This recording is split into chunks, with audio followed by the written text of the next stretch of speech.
The metal detector screams. High-pitched, urgent, the sound that makes Vietnamese bomb disposal expert Nguyen Van Duc freeze in his tracks.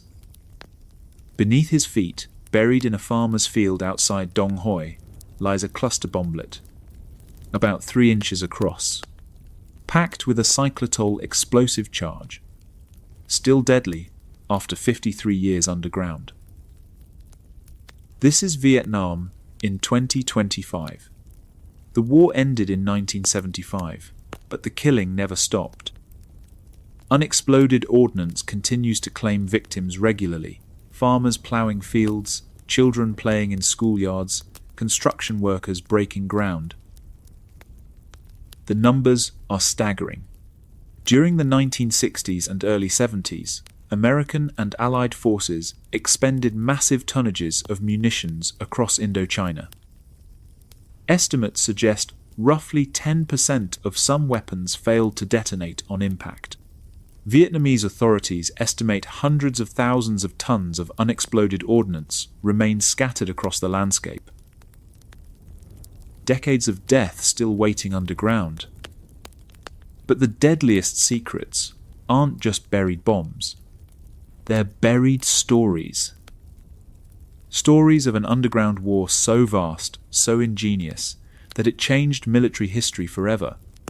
A hidden world where tunnel systems could shelter thousands at capacity, where teenage farmers outsmarted the world's most advanced military, and where the real Vietnam War was fought, not in rice paddies, but in darkness. The first American soldiers to encounter the Cu Chi tunnels thought they had stumbled into a nightmare. It was January 8, 1966, and 8,000 troops from the 1st Infantry Division were launching Operation Crimp, the largest search and destroy mission in Cu Chi District to date. What they discovered beneath the seemingly peaceful villages would redefine everything they thought they knew about fighting this war. An American sergeant was sweeping through a hamlet when his boot crashed through what appeared to be solid ground. The earth gave way, revealing a perfectly concealed entrance to an underground chamber. His squad lowered flashlights into the darkness, expecting to find a simple foxhole or storage pit. Instead, their lights illuminated a tunnel stretching beyond the reach of their beams, a passage wide enough for a man to crawl through, with carefully carved walls and a ventilation system that drew fresh air from the surface. Within hours, American forces across Cu Chi District were making similar discoveries. Not isolated hiding spots, but an interconnected network of tunnels that seemed to span the entire operational area. Military engineers would later estimate the total length at dozens of confirmed kilometers, with Vietnamese sources claiming the network extended up to 250 kilometers when fully mapped. What the Americans had found was the product of 20 years of backbreaking labor by Vietnamese resistance fighters. The tunnel system in Cu Chi District represented one of the most remarkable engineering achievements in military history, an underground network that could shelter thousands of people during peak wartime conditions. But to understand how teenage farmers had accomplished what American intelligence had failed to detect, you had to go back to 1946. Nguyen Van Chia was born in Cu Chi District in 1944, during the final years of World War II. By the time he turned 17 in 1961, American military advisors were arriving in growing numbers to support the South Vietnamese government against communist insurgency. Chia lived in a village where his family had farmed for generations, a quiet teenager who helped tend their small plot of land during the day. But at night, he joined the National Liberation Front, the communist guerrilla organization Americans called the Viet Cong. His weapon wasn't an AK-47 or grenades. It was a pick with a very small head designed specifically for digging through Cu Chi's notorious red clay soil. "We didn't have digging machines," Chia would recall decades later. "Just our elbow grease. We had to use picks with very small heads because the earth was so hard that if the blades were too wide, they wouldn't work. The soil in Cu-Chi contained laterite clay, weathered iron oxides that created earth as hard as concrete when dry, yet stable enough to carve when properly worked. This geological accident would prove perfect for construction and perfect for war. The clay held its shape when excavated, creating tunnels that could withstand bombing, flooding, and decades of use. Reinforced naturally by bamboo roots that grew throughout the region, the red earth became the foundation for an underground resistance network. The tunnel construction had begun during the First Indochina War against France in 1946. Vietnamese resistance fighters started with simple trenches and foxholes, gradually connecting these positions into longer passages. When the French departed in 1954, the tunnel network remained and continued growing. By 1960, when the National Liberation Front formed on December 20th, Cu-Chi's underground infrastructure was already extensive. But the arrival of American advisors under President Kennedy triggered a massive expansion project. Young men, like Huyen Van Chia, joined work crews that operated exclusively at night, using the darkness to mask their activities from aerial surveillance. Every night after his family slept, Chia would slip away to join diggers scattered across the district. They excavated by moonlight, using flat bamboo baskets called ki to remove soil from their tunnels. The removed earth couldn't simply be piled nearby. That would reveal their locations to American reconnaissance flights. Instead, they scattered soil across rice paddies, mixed it into existing mounds, or dumped it into streams where monsoon rains would wash evidence away. The work was dangerous, beyond imagination. Cave-ins could bury diggers alive in the hard clay. Poor ventilation left workers gasping for air in chambers 6 meters underground. Former tunnel workers would later report long-term health problems from prolonged exposure to underground conditions. And always there was the risk of discovery. American patrols, South Vietnamese forces, or informants who might report suspicious activity. But Chia and thousands like him kept digging because they weren't building hideouts. They were building a weapon.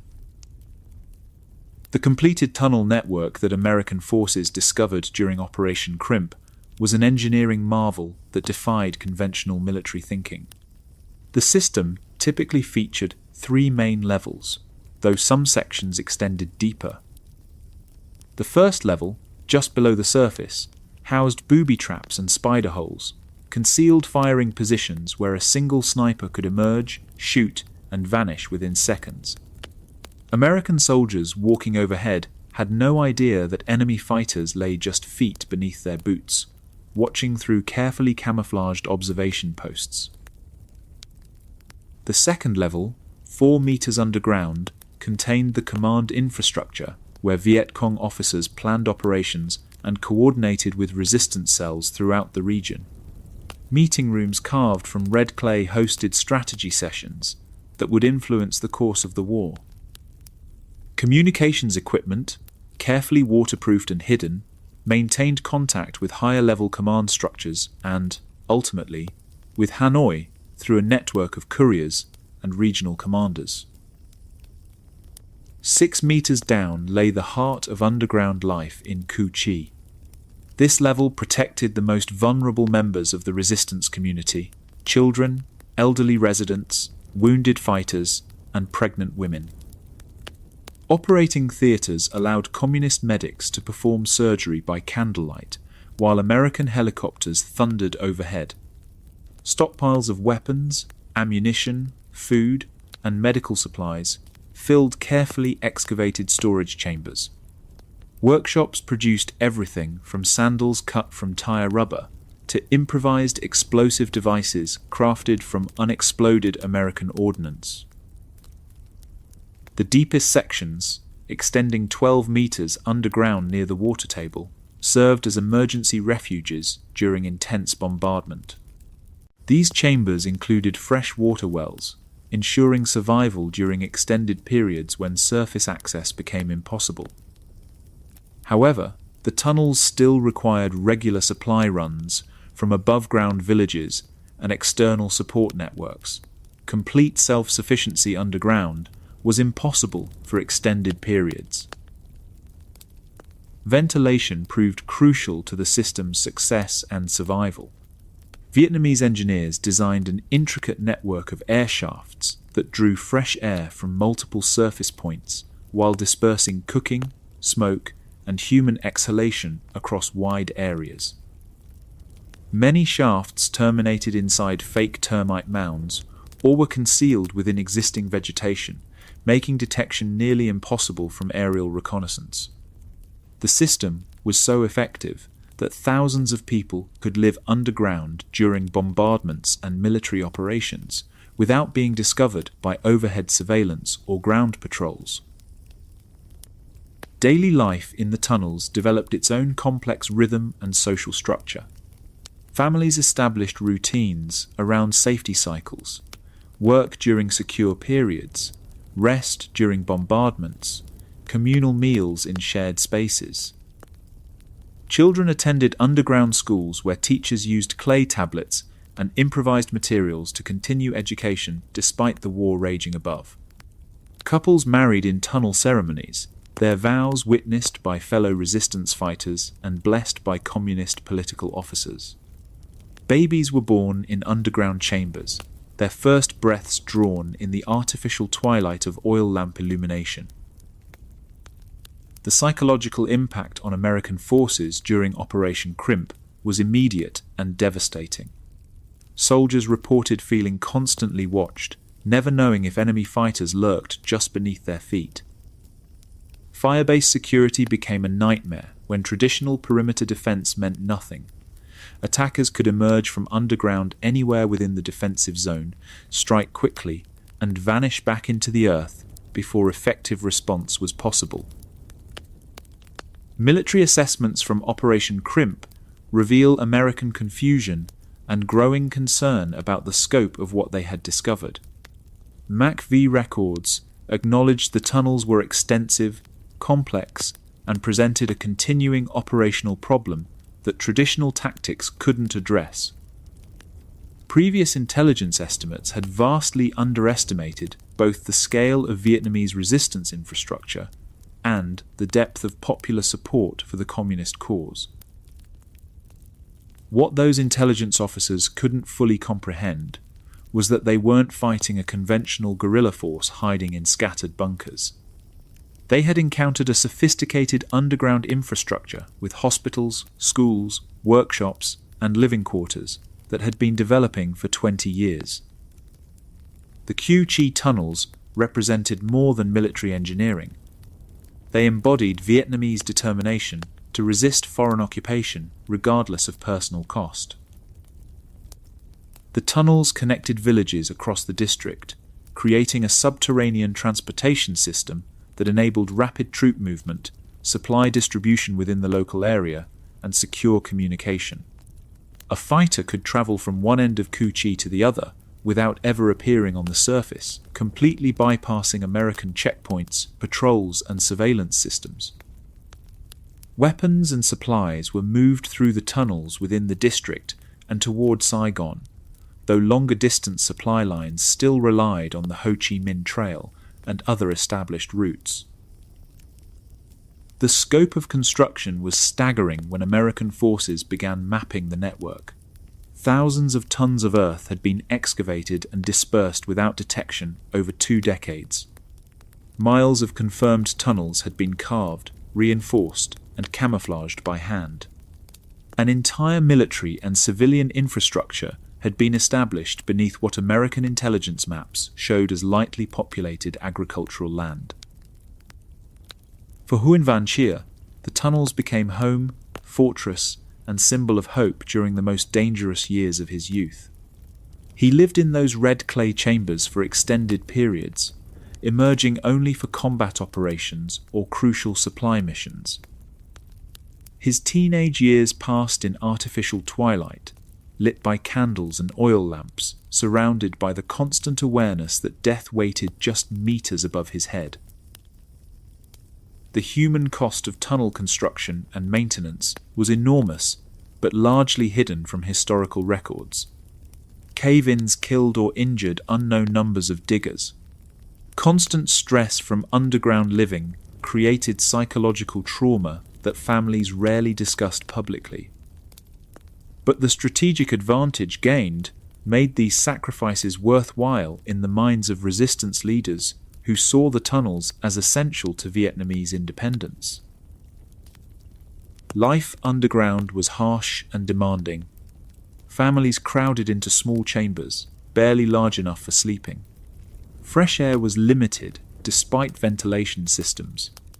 Food was often scarce, requiring careful rationing during extended periods of confinement. Medical care was primitive, relying on traditional remedies and limited supplies smuggled from above ground. Yet thousands of Vietnamese civilians endured these conditions rather than submit to what they viewed as foreign occupation. The tunnels also served as training grounds for guerrilla fighters. Underground classrooms taught political ideology alongside military tactics. Weapons maintenance and explosives construction were practiced in hidden workshops where the sounds of instruction were muffled by tons of earth overhead. New recruits learned to navigate the maze-like passages in complete darkness, developing skills that would prove invaluable during combat operations. By January 1966, when American forces stumbled into this underground world during Operation Crimp, the tunnel system was a mature infrastructure capable of supporting large-scale military operations. What had begun as simple trench networks had evolved into a sophisticated resistance base, complete with all the facilities needed to sustain prolonged warfare against technologically superior opponents. The discovery marked a turning point in American understanding of their enemy's capabilities and determination. Previous intelligence estimates had assumed Vietnamese resistance was poorly organized and equipped. The tunnels proved that this wasn't a conventional insurgency that could be defeated through superior firepower and technology alone. American forces found themselves fighting an enemy that could literally disappear into the earth, reappear anywhere within a vast underground network, and sustain operations through extended periods of bombardment and assault. Traditional military tactics proved inadequate against opponents who had spent decades preparing the battlefield in 3 dimensions, not just across the surface, but deep beneath it. But the most remarkable aspect of the Cu Chi tunnels wasn't the engineering achievement, it was the human one. Teenagers like Huyen Van Chia, armed with primitive hand tools and sustained by rice and unwavering determination, had created a strategic advantage that would frustrate American forces for years to come.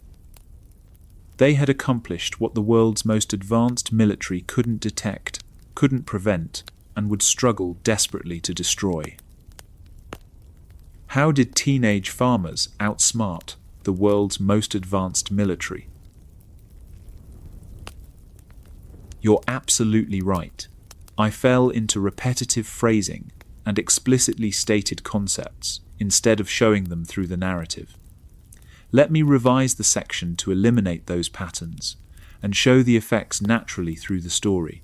To understand the full scope of what American forces discovered in Cu Chi, you had to crawl through the tunnels yourself. And in January 1966, that's exactly what a handful of brave or foolish American soldiers began doing. What they found underground was an ingenious network that had taken 20 years to perfect through trial, error, and countless hours of backbreaking labor. The Cu Chi tunnel system wasn't just a network of crude hiding places carved from red clay. It was a sophisticated example of guerrilla engineering that maximized local materials and human ingenuity to create a strategic advantage against technologically superior opponents. Yet it had been constructed entirely by hand, using tools that most American soldiers would have dismissed as primitive farming implements. The primary excavation tool was a pick with a head no larger than a man's fist. Vietnamese diggers had learned through bitter experience that larger tools were useless against Cu Chi's iron-hard laterite clay. The soil contained such high concentrations of oxidized iron and aluminum that it formed natural concrete when dry, creating walls strong enough to withstand bombing and stable enough to support multi-level construction. Workers used flat bamboo baskets called ki to remove excavated soil from the tunnels. These baskets, woven from local bamboo and designed to fit through narrow tunnel openings, could carry just enough earth to make the back-breaking work manageable. A single digger might fill dozens of baskets during a night's work, crawling backwards through tunnels barely wider than his shoulders to dispose of evidence above ground. The disposal of excavated earth required as much planning as the digging itself. Thousands of tons of red clay had to be scattered across the landscape without creating telltale signs visible to American aerial reconnaissance. Workers carried soil in small quantities to rice paddies, where it was mixed with existing mud and scattered by foot. Some earth was dumped into streams during monsoon season, when rushing water would wash the evidence toward the Saigon River.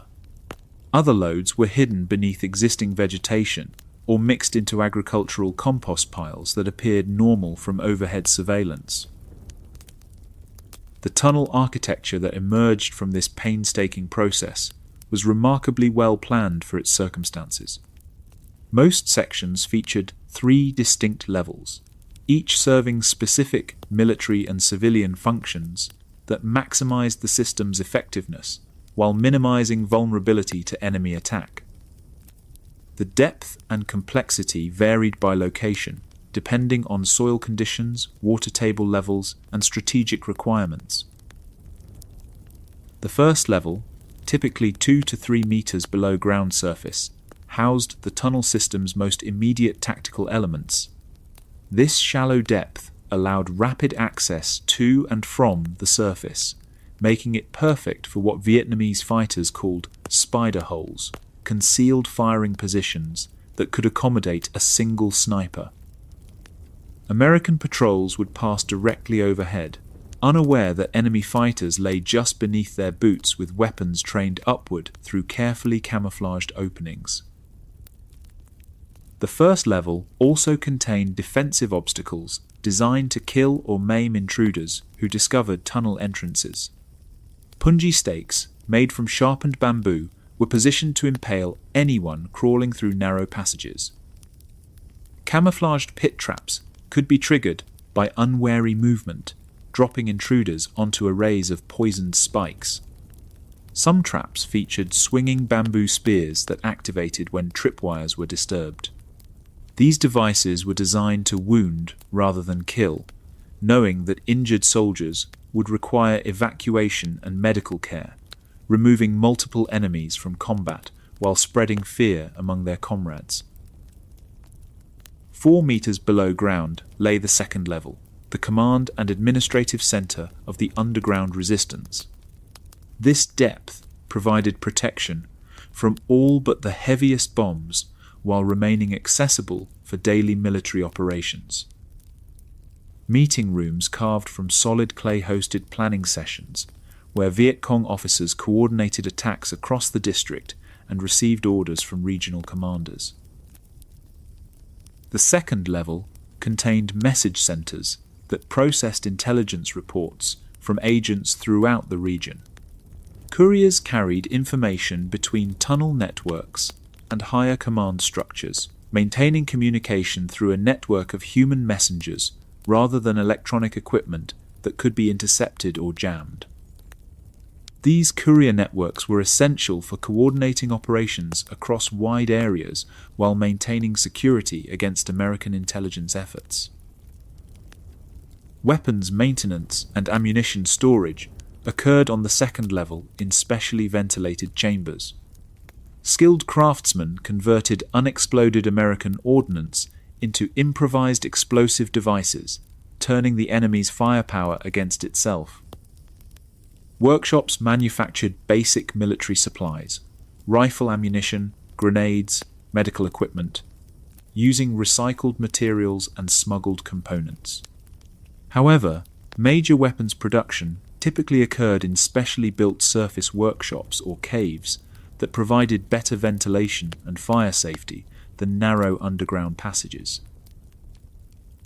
6 meters underground lay the third level, where civilians and wounded fighters sought protection from the war raging above. This depth provided safety from most bombing and artillery fire while maintaining access to the upper levels during combat operations. Large chambers carved from the red clay housed extended families during periods of intense fighting when surface movement became impossible. Medical facilities on the third level treated wounded resistance fighters when evacuation to regular hospitals was too dangerous. Operating areas lit by oil lamps and candles allowed medics to work on injured personnel while American aircraft flew overhead. Recovery spaces provided beds for patients who needed healing time in complete safety from enemy action. Traditional medicine practitioners prepared herbal treatments when modern pharmaceuticals were unavailable through regular supply channels. Some tunnel sections extended deeper, occasionally to 12 meters, but these were exceptional rather than standard. Deep chambers served as emergency refuges during the most intensive bombing campaigns, but their construction was limited by groundwater levels and the enormous labor required for excavation at such depths. Most tunnel networks stopped at the third level, where conditions remained manageable for extended human habitation. Daily life in the tunnels developed routines that balanced survival needs with resistance activities. Families woke before dawn to begin cooking meals that had to be completed before American reconnaissance flights began their daily surveillance patterns. Smoke from cooking fires had to be dispersed through carefully designed ventilation systems that masked human activity from aerial observation. Children adapted to underground life with the flexibility that young people show in extreme circumstances. They learned to move through narrow passages in complete darkness, developing navigation skills that would serve them throughout their lives. Games played in tunnel chambers helped build strength and agility needed for underground living. Even their conversations had to be conducted in whispers to avoid detection by enemy patrols passing overhead. Women in the tunnels managed households under extraordinary constraints. They prepared meals for extended family groups using minimal fuel and whatever ingredients could be obtained through dangerous supply runs. They cared for wounded fighters while maintaining some semblance of normal family life for their children. They served as nurses, intelligence gatherers, and teachers while raising the next generation under conditions of constant stress and danger. Their contributions to the resistance were often invisible to outsiders, but absolutely essential to the tunnel system's survival. Education continued in the tunnels, though formal schooling was necessarily limited and informal.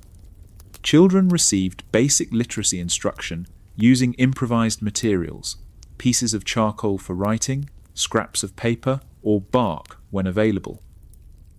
Adults taught practical skills needed for underground survival, alongside political education about Vietnamese history and resistance goals. These informal schools ensured that children developed both practical survival skills and the nationalist beliefs necessary for continued resistance. American soldiers walking over the tunnels began developing symptoms that military doctors couldn't easily explain. Men reported difficulty sleeping, constantly checking the ground beneath their feet, jumping at unexpected sounds from below. Patrols moved more slowly, soldiers prodding the earth with bayonets, afraid to step on solid-looking ground that might collapse into enemy territory.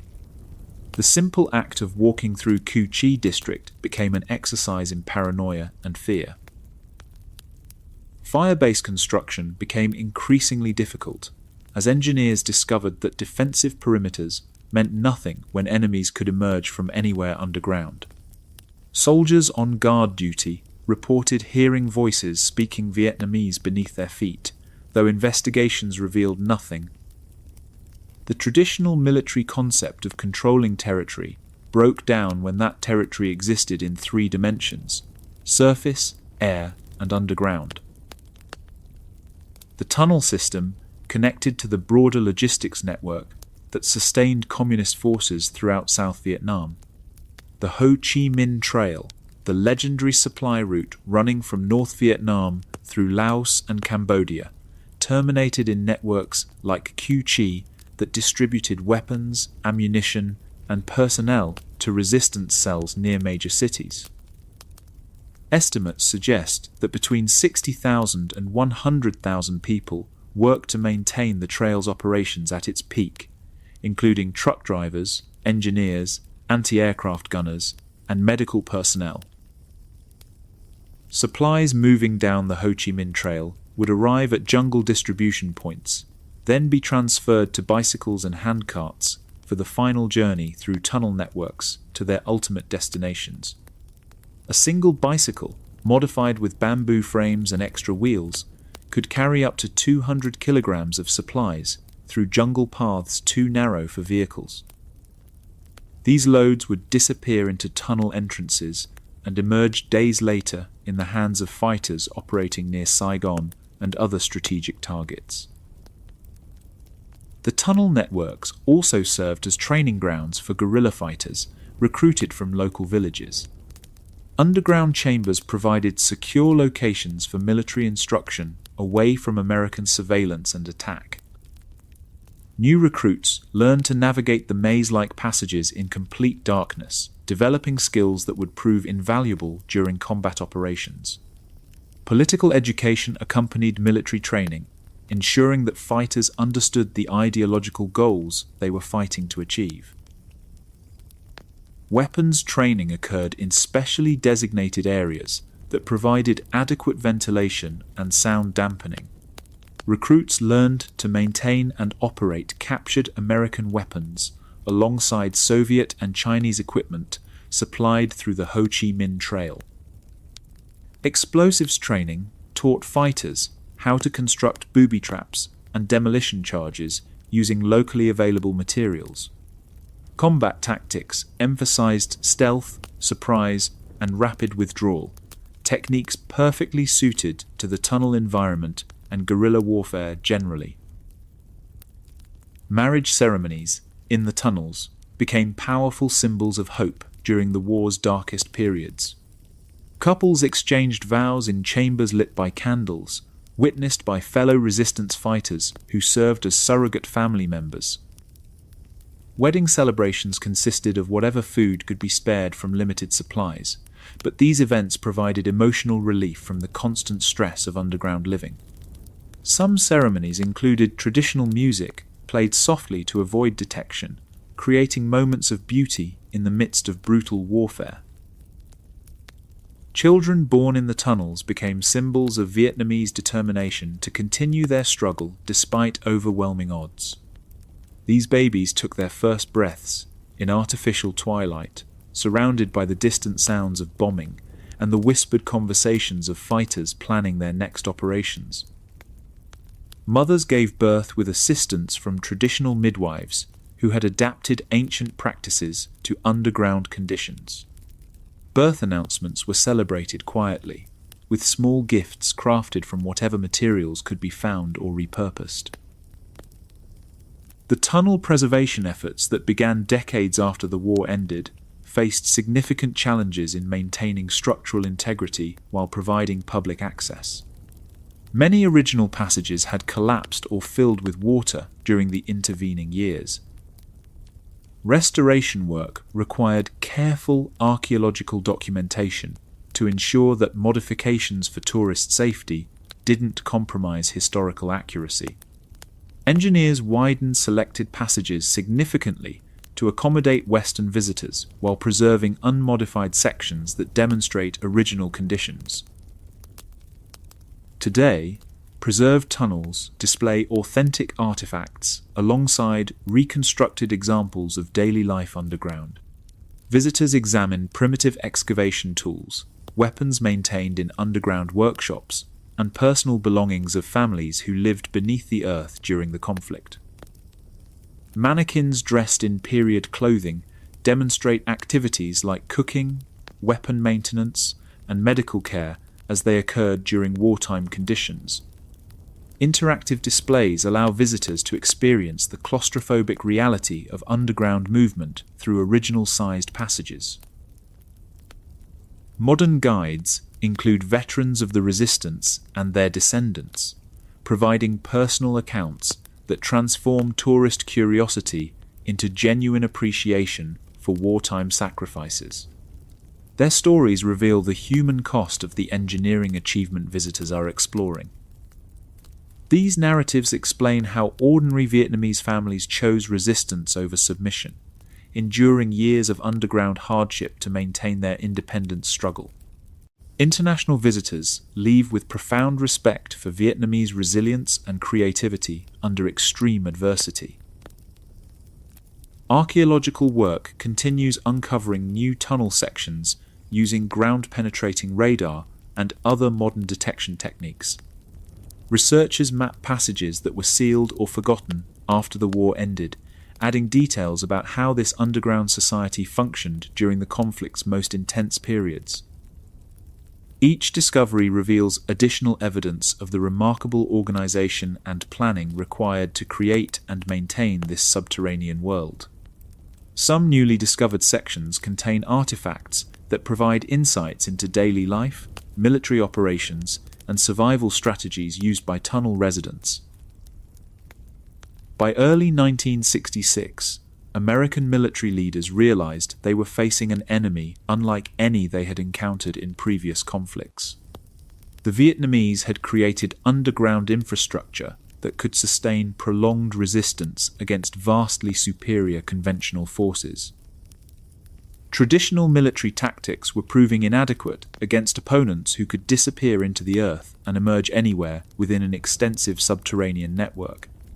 American doctrine emphasized controlling territory through superior firepower and technology, but the tunnels made territorial control meaningless when the battlefield existed beneath their feet. Intelligence reports from CU Chi forced Pentagon planners to reconsider fundamental assumptions about guerrilla warfare and counterinsurgency operations. Previous theories assumed that modern surveillance and overwhelming firepower would quickly defeat poorly equipped insurgents. The tunnels demonstrated that determined opponents could neutralize technological advantages through careful preparation, intimate local knowledge, and absolute commitment to political goals. American military thinking would have to evolve beyond conventional warfare doctrine to address this three-dimensional battlefield challenge. America's response would change warfare forever. Private Tommy Williams was 5 feet 4 inches tall and weighed 130 pounds, soaking wet. In most armies, his slight build would have relegated him to support duties: clerk, radio operator, supply handler. But in Cu Chi District during 1966, Williams had become one of America's most valuable soldiers. Because when Vietnamese fighters vanished into their underground networks, only men like Williams could follow them into the darkness. The discovery of the Cu Chi tunnel system during Operation Crimp had created a tactical problem that American military doctrine was completely unprepared to address. Standard infantry tactics assumed combat would occur on a two-dimensional battlefield, across terrain that could be observed, mapped, and controlled through superior firepower. But the Vietnamese had created a three-dimensional combat environment that extended deep beneath the ground, where American technological advantages became useless. Conventional weapons couldn't reach enemies hiding in underground chambers. Artillery and airstrikes were ineffective against targets protected by tons of red clay. Even direct assault was impossible when tunnel entrances were too small for most American soldiers to enter. The Vietnamese had found the one place where David could consistently defeat Goliath, in spaces so confined that size, strength, and advanced weaponry became disadvantages rather than assets. American commanders faced a stark choice: ignore the tunnels and allow Vietnamese fighters to operate with impunity from their underground sanctuaries, or find a way to pursue them into their subterranean lairs. The decision was made to recruit volunteers for what would become the most dangerous job in Vietnam: crawling into enemy tunnels armed only with pistols, knives, and flashlights to engage in close-quarters combat in complete darkness. The men who volunteered for tunnel duty became known as tunnel rats. The nickname emerged naturally from the cramped, underground conditions where they worked, crawling through passages barely wide enough for their shoulders while hunting human prey in their own dens. It was a job that required a specific type of soldier, small enough to fit through narrow openings, brave enough to enter spaces where death waited around every corner, and mentally tough enough to fight in an environment that violated every human instinct about safe spaces.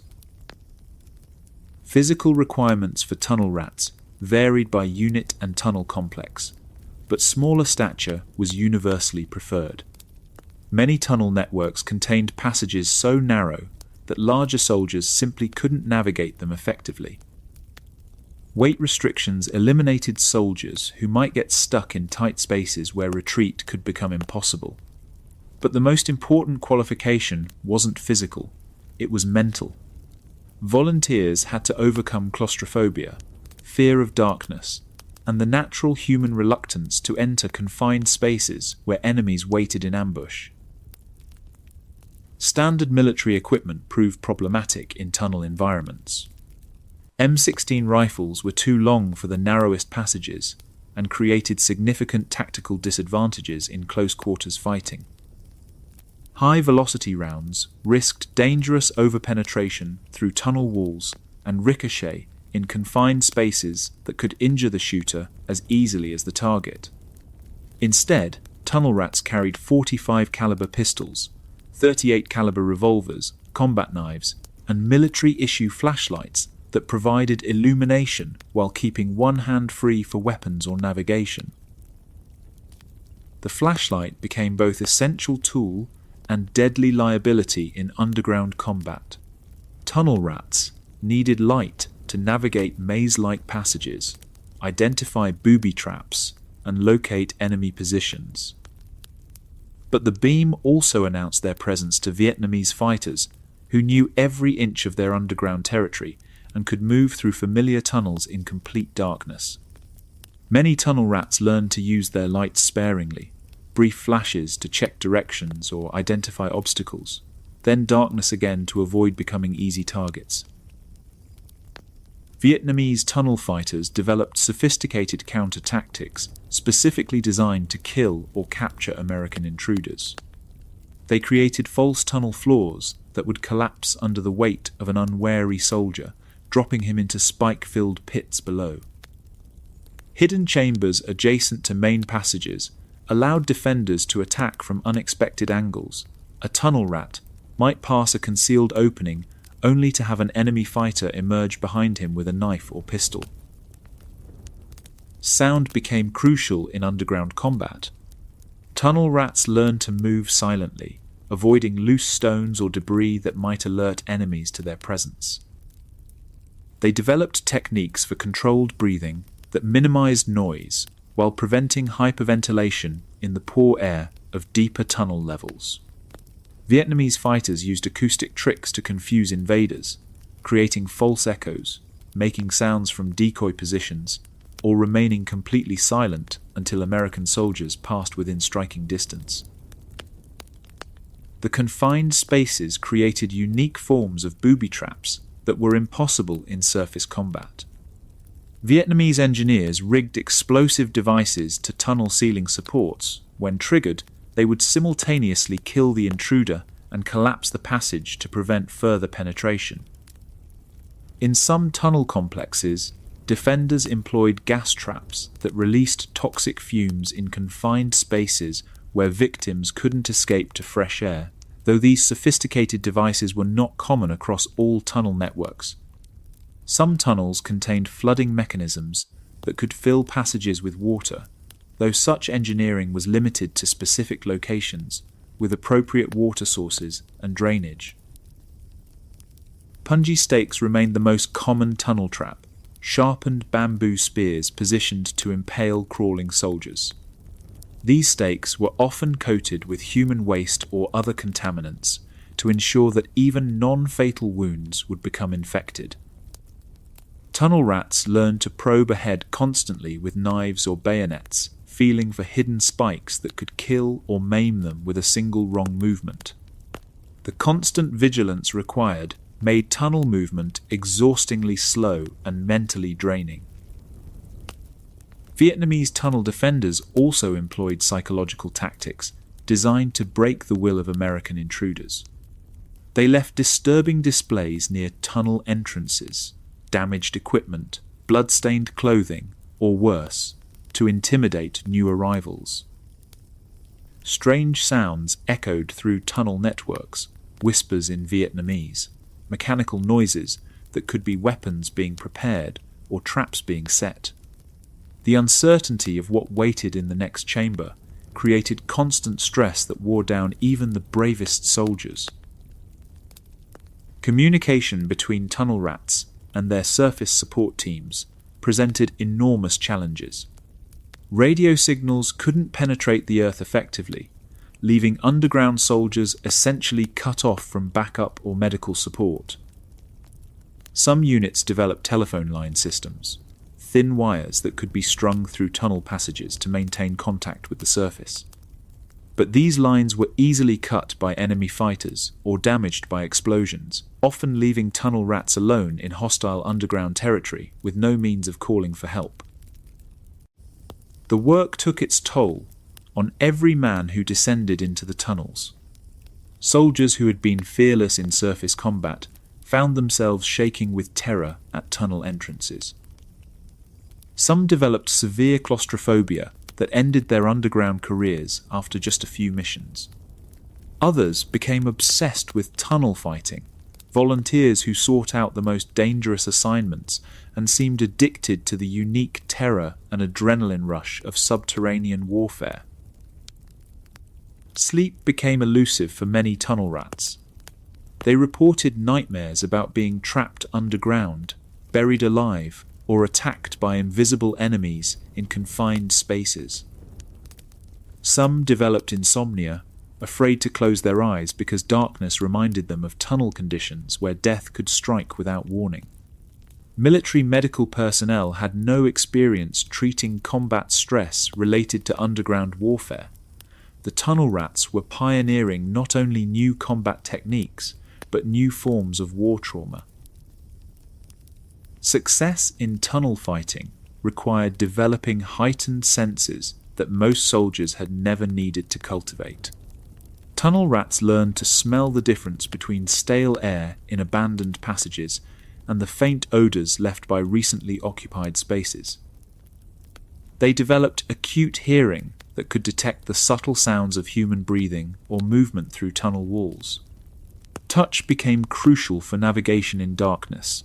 Fingertips that could identify different textures, detect air currents from hidden openings, or sense the vibrations of approaching footsteps.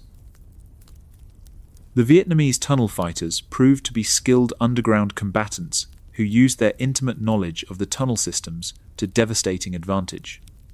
They could move through familiar passages at surprising speed, appearing at multiple locations to confuse intruders about their numbers and positions. Some Vietnamese fighters specialized in tunnel combat, training extensively in close-quarters fighting techniques adapted for cramped, dark conditions where traditional martial arts were impossible. Hand-to-hand combat in tunnel environments was unlike anything American soldiers had trained for.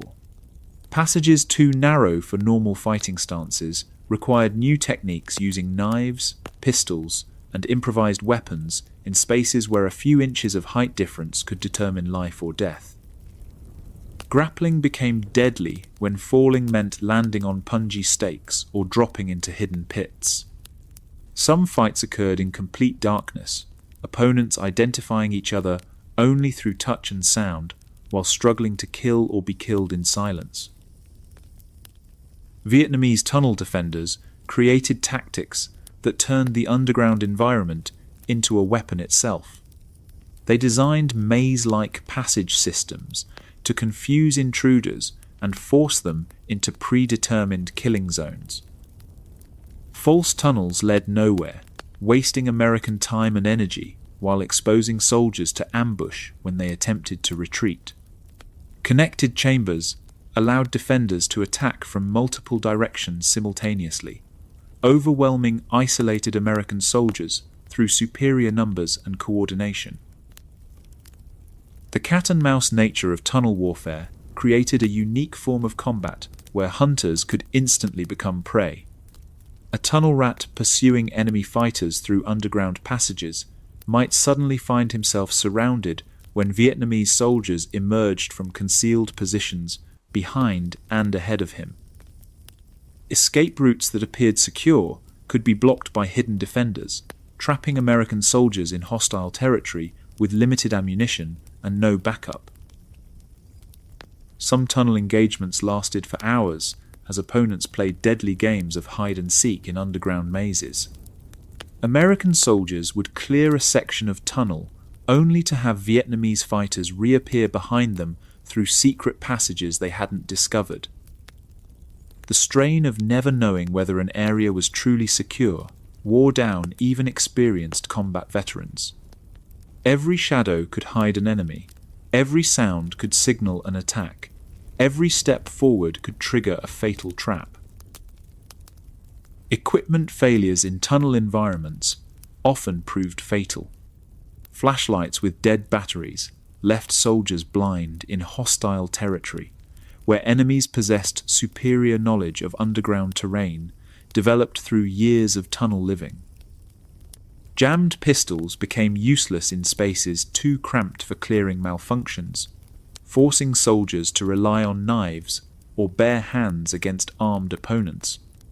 Even minor injuries, cuts from tunnel walls, twisted ankles in uneven passages, could prove deadly when they slowed movement or reduced fighting capability in life-or-death situations.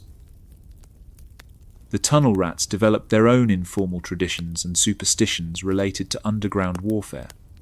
Some carried lucky charms or religious items they believed would protect them in the underground world. Others performed rituals before entering tunnels, checking equipment in specific orders, saying prayers, or following personal routines that provided comfort in terrifying circumstances. These behaviors weren't officially encouraged, but were tolerated by commanders who understood the unique stresses their men faced. Unit cohesion among tunnel rats was extraordinarily strong, born from shared experiences that few other soldiers could understand. Men who had fought together underground developed bonds that went beyond normal military camaraderie. They had seen each other face fears that most people never experience, survived situations that seemed impossible, and trusted their lives to companions in circumstances where split-second decisions determined survival. These relationships often lasted long after the war ended, connecting veterans through memories of underground battles that remained too intense to share with anyone else. By late 1966, the tunnel war in Cu Chi had become a specialized conflict within the larger Vietnam War. Both sides had developed tactics, equipment, and personnel specifically adapted for underground combat. American forces were learning to fight in 3 dimensions, while Vietnamese resistance fighters refined techniques that maximized their advantages in subterranean environments. The outcome of this underground struggle would influence the broader war's direction, and demonstrate whether technological superiority could overcome intimate knowledge of local terrain and conditions. But tunnels weren't America's only underground nightmare. Ho Van Tiem was 20 years old when the first American bombs fell on his village. It was 1965, and Vinh Moc sat just north of the 17th parallel, the line that divided North and South Vietnam according to the Geneva Accords of 1954. For the villagers, this invisible boundary meant nothing. For American military planners, it meant everything. Vinh Moc was enemy territory. The village hugged the coastline of the South China Sea, its simple thatch houses scattered among coconut palms and fishing boats pulled up on the sandy beach. 400 people lived here, making their living from the sea and small plots of rice that grew in the fertile soil near the water. It should have been paradise. Instead, it became a target. Vinh Moc's location made it strategically vital to North Vietnamese forces. The village sat at the mouth of the Ben Hai River, which marked the official demilitarized zone between North and South Vietnam. Supply boats could land on the beach under cover of darkness, unloading weapons, ammunition, and personnel for communist forces operating in the south. American surveillance detected this activity almost immediately. The village suffered heavy, often sudden bombardment beginning in 1965. Navy destroyers offshore opened fire with their 5-inch guns, sending shells screaming into the village during attacks that came without warning. Fighter bombers followed, dropping napalm and high explosives on houses where families were preparing for their daily routines. Contemporary summaries and local testimony describe civilian deaths in the area, though precise casualty figures for individual strikes vary in available sources. Ho Van Tiem watched his neighbour's house disappear in a ball of flame during one of these early attacks. The old woman who lived there, Mrs. Nguyen, who had taught him to mend fishing nets as a boy, was killed when the roof collapsed. Her grandchildren, playing in the yard moments before, were found buried under smoking debris. Tiem realised that his peaceful fishing village had become a battlefield, and the enemy possessed weapons beyond imagination. The villagers faced an impossible choice. They could abandon their ancestral homes, leaving behind everything their families had built over generations.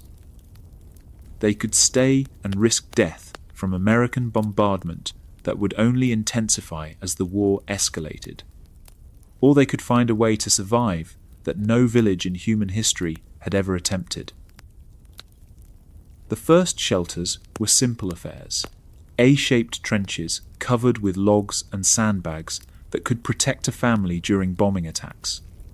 Tiem helped dig these initial refuges, working alongside his father and brothers to excavate holes deep enough to survive shell fragments and bomb blasts.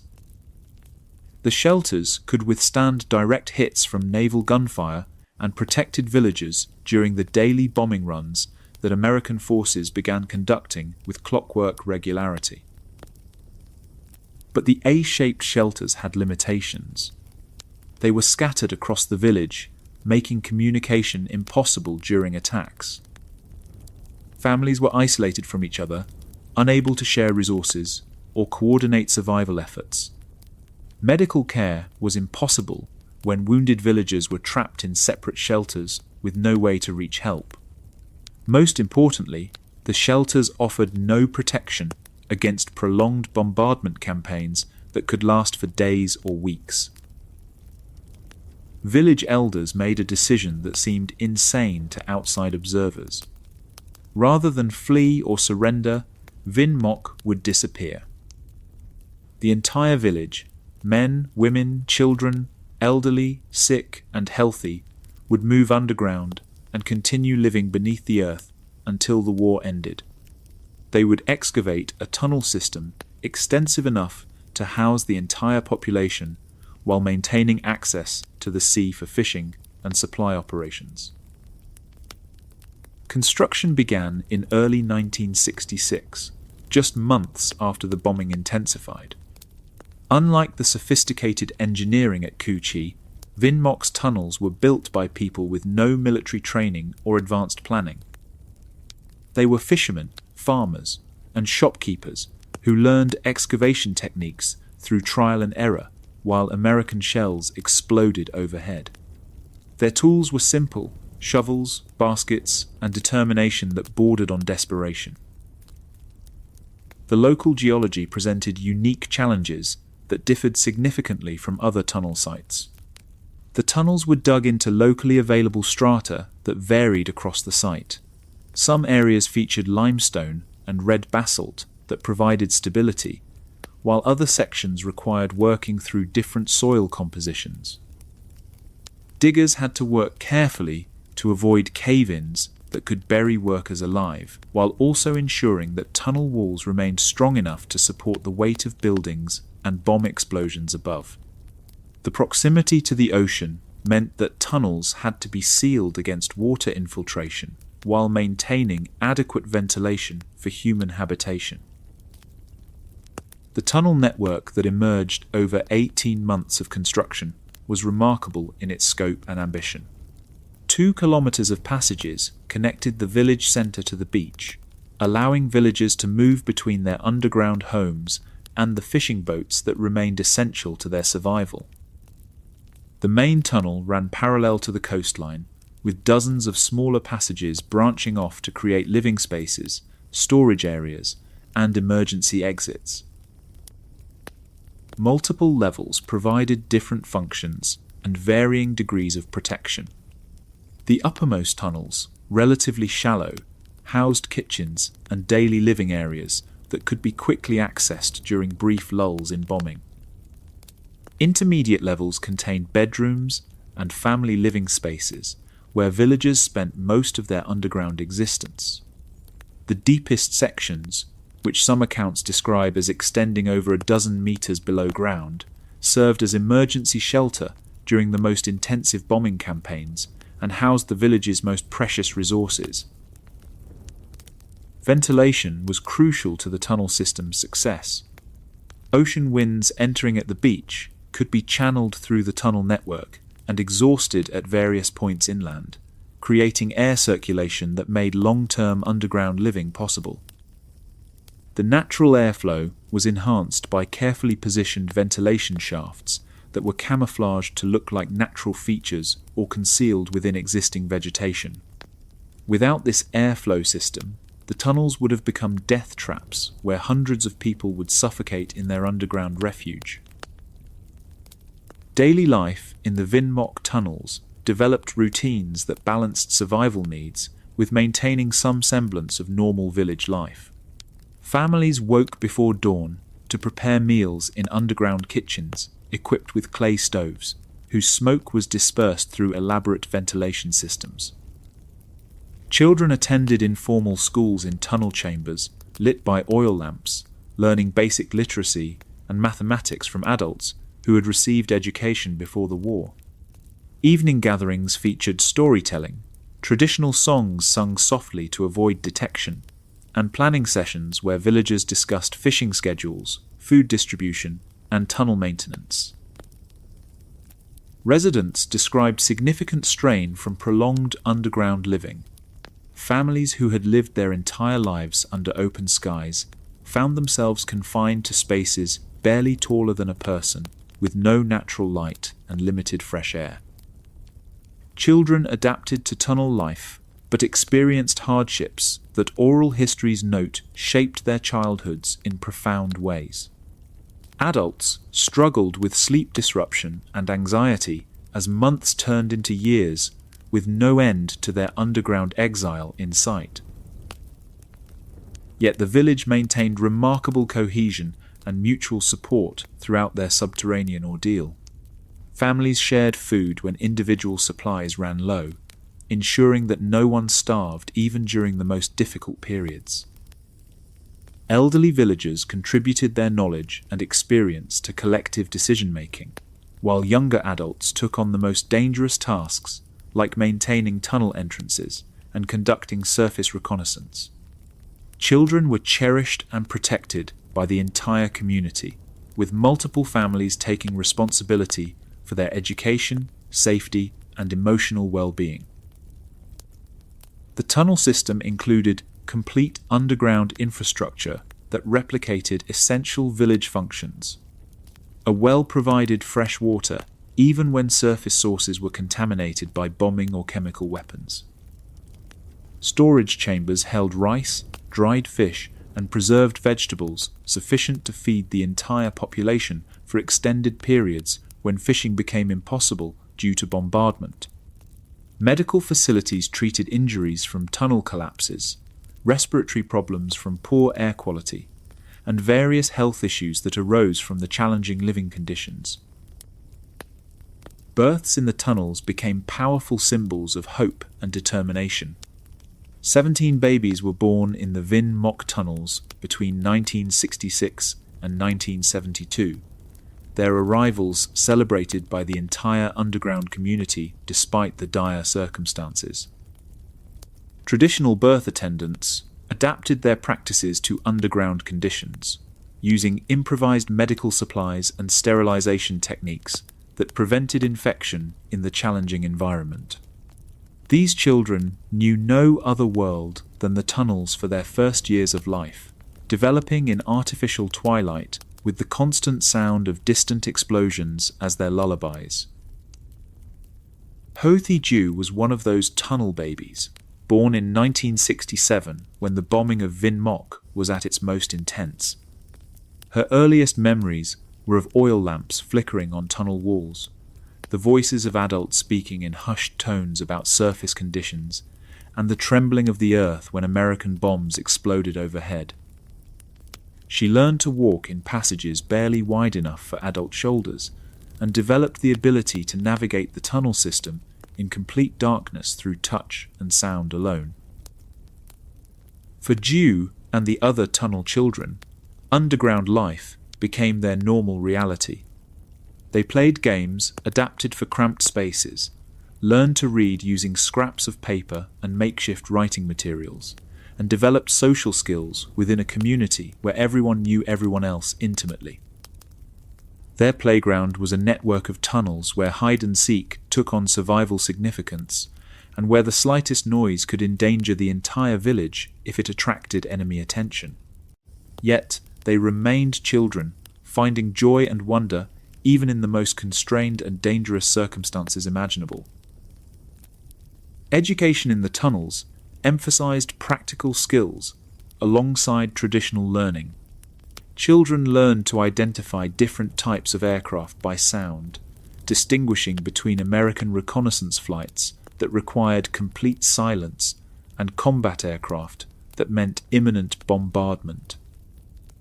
They developed acute hearing that could detect approaching sounds through tunnel walls or recognize the subtle changes in air pressure that preceded bombing attacks. Traditional subjects like mathematics and literature were taught using examples relevant to their underground existence, calculating food rations, memorizing poems that preserved village history, and learning geography through maps of tunnel systems rather than surface terrain. The tunnel community developed its own economic system based on collective ownership and shared responsibility.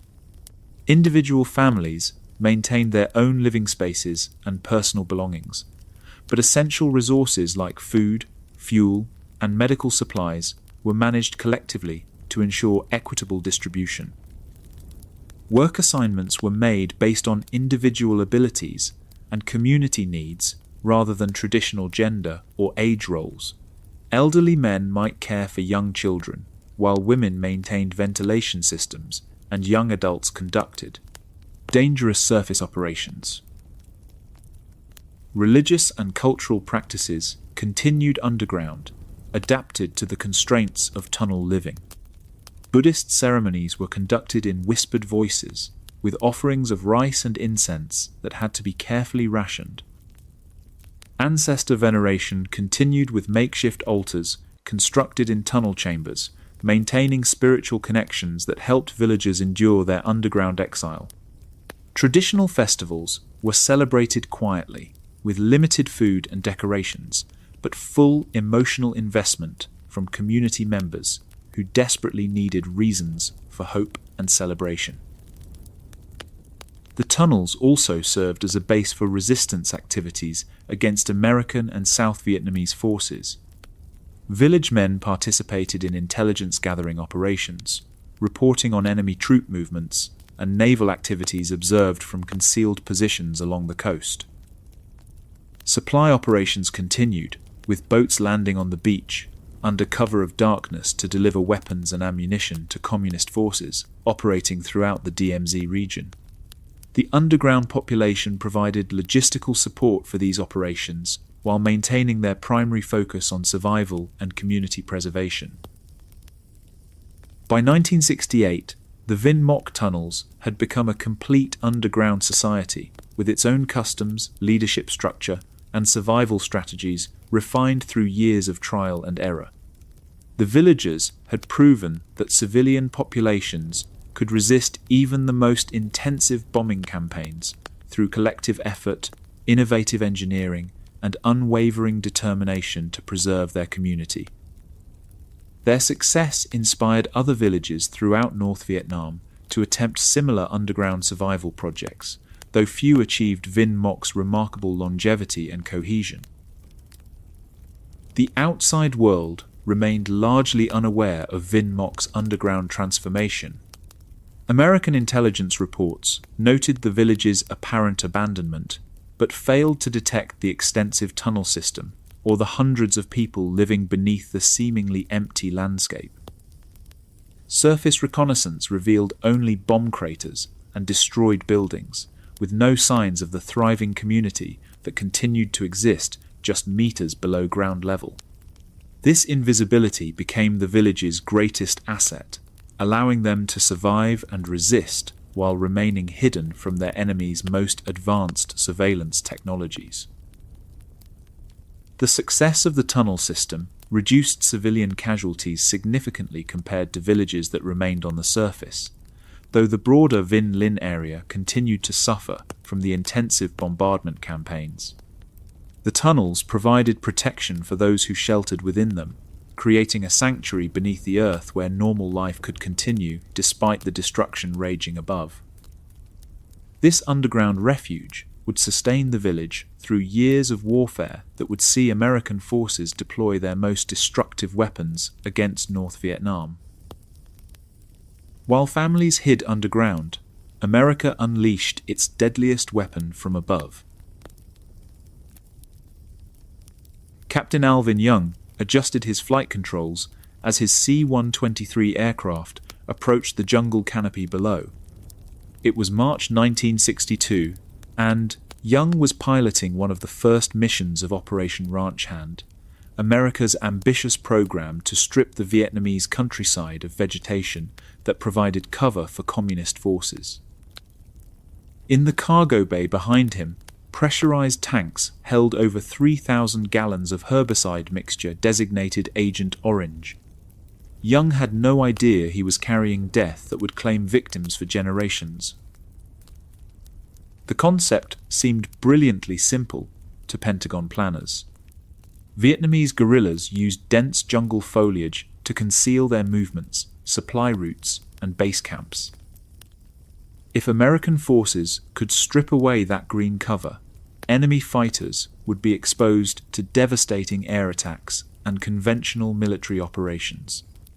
Chemical defoliation offered a technological solution to the tactical problem of fighting an invisible enemy in unfamiliar terrain. Agent Orange was the most widely used tactical herbicide in the US program and contained a toxic dioxin contaminant that would prove devastating to human health and the environment. The herbicide mixture contained equal parts of two powerful plant-killing compounds, 2,4-D and 2,4,5-T, dissolved in kerosene and diesel fuel for aerial application. What military scientists didn't fully understand was that the manufacturing process for 2,4,5-T created an unintended byproduct called TCDD dioxin, one of the most toxic substances known to science. This dioxin contamination would persist in the environment for decades. The spraying program expanded rapidly from its experimental beginnings. By 1965, ranch hand aircraft were conducting daily missions across South Vietnam, releasing chemical clouds over vast areas of forest, farmland, and villages. The distinctive C-123 planes, painted with white identification stripes, became known to Vietnamese civilians as the planes that bring death to the trees. Children learned to run for shelter when they heard the particular engine sound that meant chemical rain was coming. The scale of chemical warfare in Vietnam dwarfed any previous military defoliation program. Published estimates of total Agent Orange applied vary, with U.S. Air Force and academic summaries reporting millions of gallons depending on counting methods. Some estimates suggest approximately 11 million gallons of Agent Orange among roughly 18 million gallons of all herbicides sprayed across South Vietnam, Laos, and Cambodia. This massive quantity of chemicals was applied to an estimated 12% of South Vietnam's total land surface, an area roughly the size of Massachusetts. Some strategic areas near the Cambodian border were sprayed dozens of times as American forces attempted to permanently clear infiltration routes. The immediate effects were visible within days of spraying. Jungle canopies that had provided shade and concealment for centuries turned brown and died, leaves falling like snow across the landscape. Ancient hardwood trees, some over 100 years old, withered and collapsed within weeks of chemical exposure. Entire ecosystems, millions of years in the making, disappeared in a matter of months as Agent Orange destroyed not just target vegetation, but every plant it touched. No region suffered more severely than A Luoi province in central Vietnam. This mountainous area near the border with Laos sat directly astride the Ho Chi Minh Trail, making it a prime target for intensive defoliation operations.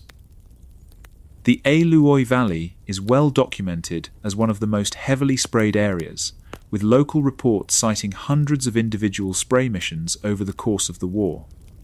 Approximately 80% of the province's 1,000 square kilometers received direct herbicide exposure, with some valleys sprayed so frequently that they resembled lunar landscapes. Phung Tu Boy was 22 years old and working as a research assistant at Hanoi's Center for Assistance in Nature Conservation and Community Development when the spraying began.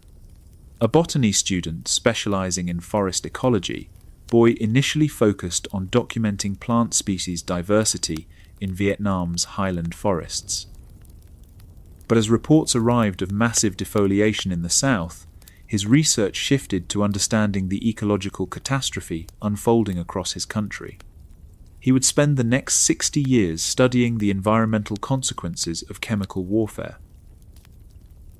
In 1973, when the Paris Peace Accords ended direct American military involvement in Vietnam, Boy led the first scientific expedition to A Luoi province to assess the chemical damage. What his team found exceeded their worst expectations. Vast areas that satellite images from 1960 showed as dense forest had become barren wastelands where nothing grew. Streams that once ran clear flowed red with eroded soil from hillsides no longer held in place by tree roots. Wildlife populations had crashed. Birds, mammals, and insects had disappeared from areas where they had thrived for millennia. But the most disturbing discovery was invisible. Soil samples collected throughout the province revealed massive dioxin contamination that far exceeded any safety standards for human exposure. The poison had sunk deep into the earth, carried by monsoon rains into groundwater systems that supplied drinking water to thousands of rural villages. Unlike the herbicides that had killed the forests, dioxin was virtually indestructible. It would remain toxic for decades, perhaps centuries. Scientific research has established that TCDD dioxin is a human carcinogen with strong evidence linking it to various health problems. The compound binds with cellular proteins and disrupts normal biological functions with even microscopic exposures, potentially causing serious health effects. The Institute of Medicine and other scientific bodies have found associations between dioxin exposure and certain cancers, chloracne, and spina bifida in children of exposed individuals. The compound accumulates in fatty tissues and can be passed from mothers to children, creating potential multi-generational exposure patterns, though the exact mechanisms and extent of genetic effects remain subjects of ongoing research. Boy's research team established monitoring stations throughout Luoy province to track dioxin levels in soil, water, and locally grown food.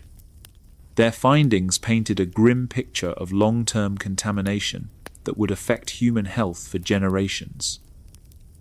In the most heavily sprayed areas, dioxin concentrations remained 12 times higher than international safety standards, even 50 years after the war ended.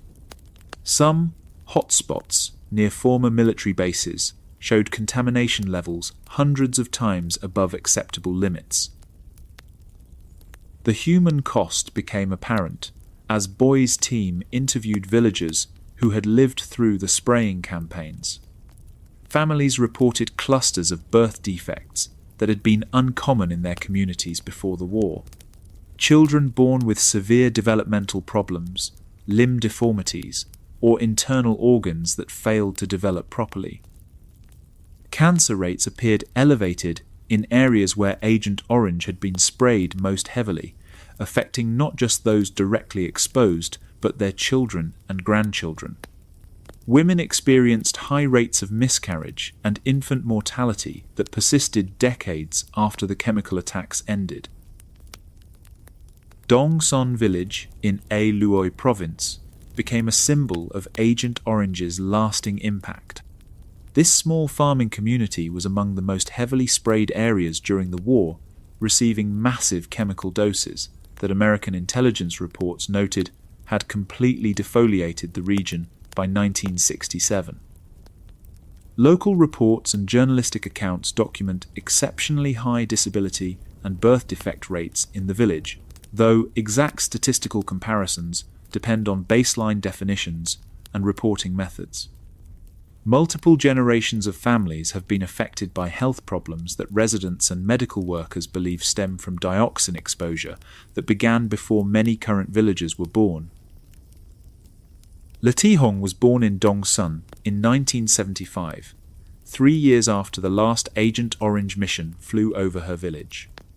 Her mother had been exposed to chemical spraying during pregnancy, though the family didn't understand the potential connection at the time. Hong was born with spina bifida and severe developmental delays that left her unable to walk or speak normally. Her condition, once rare in rural Vietnamese communities, became tragically common among children born in heavily sprayed areas after the war.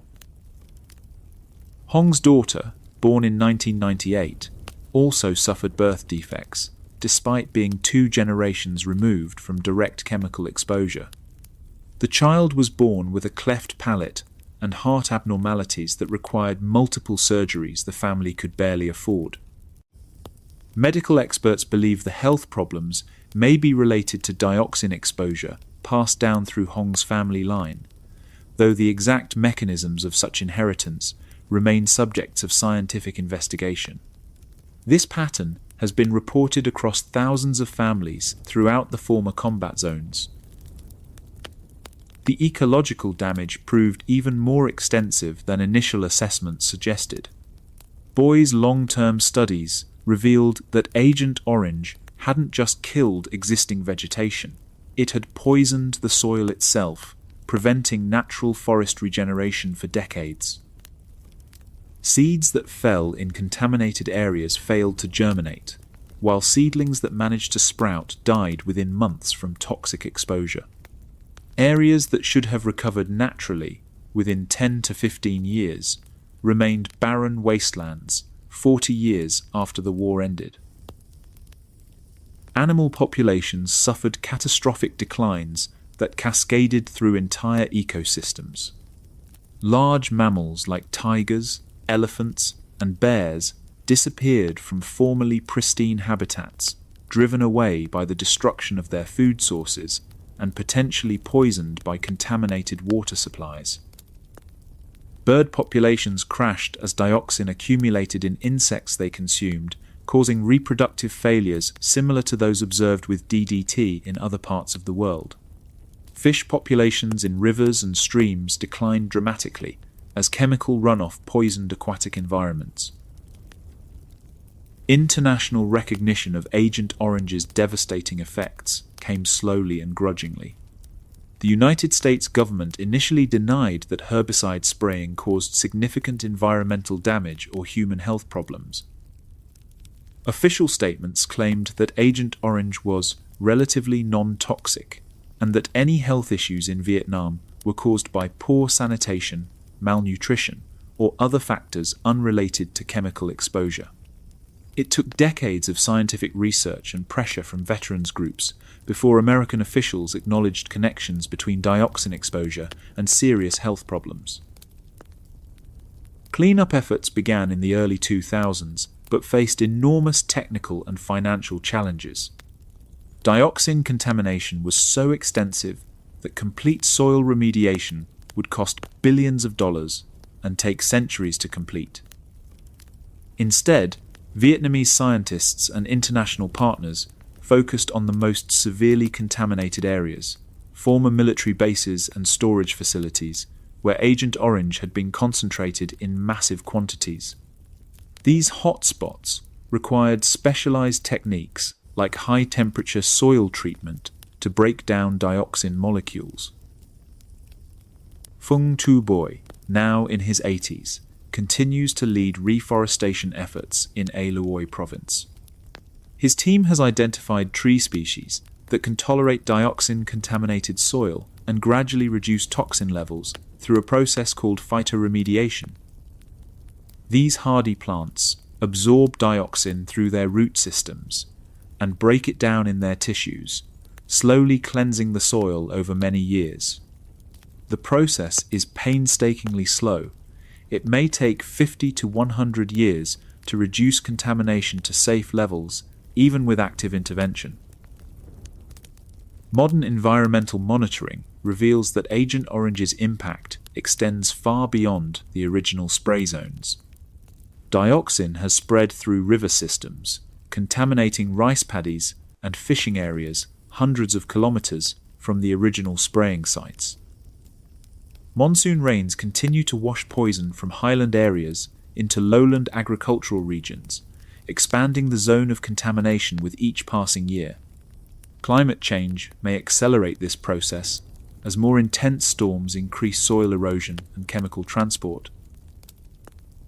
The medical legacy continues to unfold as researchers identify new health problems potentially linked to dioxin exposure. Recent studies have suggested possible associations between Agent Orange and increased rates of diabetes, heart disease, and neurological disorders among exposed populations, though research continues on these connections. Mental health effects include higher rates of depression and anxiety that may result from both potential neurological impacts and the stress of living with chemical-related health problems. Some researchers are investigating whether dioxin exposure may have genetic effects that could influence human health for many generations. Vietnamese government estimates suggest that over 4 million people have been affected by Agent Orange exposure, including 3 million who suffer from serious health problems potentially attributable to chemical weapons. However, some international scientists have questioned the methodology behind these national statistics and find the exact numbers difficult to verify. The affected population continues to grow as children and grandchildren of exposed individuals develop health problems later in life. The full scope of Agent Orange's impact may not be known for decades, as researchers continue studying long-term effects. International efforts to address Agent Orange's legacy have provided significant but limited assistance compared to the enormous scale of the problem. Congressional research summaries indicate the United States has contributed hundreds of millions of dollars for environmental cleanup and health programs in Vietnam since 2007, with various sources citing appropriations in the range of $300 to $400 million. While substantial, this amount represents a fraction of the estimated tens of billions of dollars needed for comprehensive remediation and medical care for affected populations. Vietnamese families continue to bear most of the financial burden for treating chemical-related health problems. Scientific research continues to reveal new aspects of Agent Orange's environmental impact. Recent studies have found that dioxin contamination affects soil microorganisms essential for plant growth, creating long-lasting ecosystem disruption beyond the visible deforestation. Marine environments have been contaminated by chemical runoff from rivers, affecting coastal fisheries that provide protein for millions of Vietnamese people. The full ecological consequences of chemical warfare may not be understood for generations as scientists continue studying complex environmental interactions. Today, as Vietnam experiences rapid economic development and urbanization, Agent Orange contamination poses new challenges. Construction projects in former spray zones risk exposing workers and nearby communities to buried dioxin deposits. Industrial development and agriculture in contaminated areas may spread poison through food chains and water systems. Climate change threatens to mobilize dioxin deposits through increased flooding and erosion, potentially expanding contamination to previously unaffected areas. The story of Agent Orange demonstrates how weapons designed for short-term military advantage can create consequences lasting far beyond any conflict. What began as a tactical solution to jungle warfare became a multi-generational catastrophe, affecting millions of people who had nothing to do with the war's military objectives. 50 years after the last spraying mission, Vietnamese families continue paying the price for chemical warfare decisions made in Washington conference rooms by officials who never saw the landscapes they were destroying. The poison that was meant to last weeks has endured for decades and may continue claiming victims for generations yet unborn. But chemical warfare was just the beginning of America's escalation. Commander James Stockdale was flying his A-4 Skyhawk over the Gulf of Tonkin when he saw the muzzle flashes from North Vietnamese torpedo boats. It was August 2nd, 1964, and Stockdale was providing air cover for the destroyer USS Maddox during what was supposed to be a routine intelligence-gathering mission in international waters. The North Vietnamese PT boats were attacking an American warship, creating an incident that would transform a limited conflict into a full-scale war. What Stockdale couldn't know was that this moment would unleash what many historians consider the most intensive aerial bombardment of a single theatre in modern history. The Gulf of Tonkin incident gave President Lyndon Johnson the justification he needed to escalate American military involvement in Vietnam. On August 7th, Congress passed the Gulf of Tonkin resolution by overwhelming margins, 416-0 in the House, 88-2 in the Senate. The resolution authorized the President to take all necessary measures to repel any armed attack against the forces of the United States and prevent further aggression. Johnson had been handed a blank check to wage war in Southeast Asia. But Johnson was cautious about committing ground troops to another Asian land war just 20 years after Korea. Instead, he chose what seemed like a cleaner option: air power. American bombers could strike North Vietnamese targets without risking large numbers of American casualties, while demonstrating overwhelming technological superiority that would force Ho Chi Minh's government to negotiate. The strategy seemed perfect on paper. In practice, it would consume 3 American presidencies. Operation Rolling Thunder began on March 2, 1965, with a relatively modest strike against an ammunition depot in North Vietnam. The name came from a popular spiritual song, Lord, I Want to Be a Christian, whose lyrics included the line, Keep a Rolling Thunder. Military planners envisioned a carefully calibrated bombing program that would gradually increase pressure on North Vietnam until its leaders agreed to stop supporting communist forces in the south. What they created instead was an escalating cycle of violence that would last 3.5 years. By late 1965, American aircraft were conducting hundreds of sorties per day against targets throughout North Vietnam. The target list grew from military installations to include bridges, roads, railways, ports, airfields, and eventually industrial facilities in major cities. Each escalation was designed to send a message to Hanoi, but the messages seemed to strengthen North Vietnamese resolve rather than weaken it. The scale of the bombing dwarfed anything seen in previous conflicts. During World War II, a typical heavy bomber like the B-17 Flying Fortress could carry approximately 4,000 pounds of bombs over long distances. The B-52 Stratofortress, America's primary strategic bomber in Vietnam, could carry 70,000 pounds, 35 tons of explosives that could devastate areas the size of small cities. A single B-52 carried more destructive power than entire squadrons of World War II bombers. The massive 8-engine bombers flew at altitudes above 30,000 feet, invisible from the ground, but audible as a deep rumbling that seemed to come from everywhere at once. Vietnamese civilians learned to recognize the sound, a growing thunder that meant death was falling from the sky. Children in North Vietnamese cities grew up knowing that the rumble of distant engines meant they had minutes to reach bomb shelters before the earth exploded around them. North Vietnamese leaders understood that survival depended on protecting their civilian population from American bombing.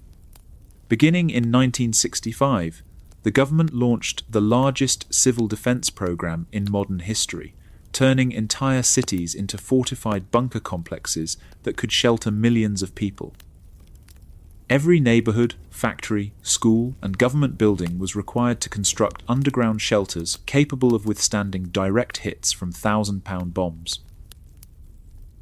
Hanoi became a city of bunkers. Small individual shelters dotted every street.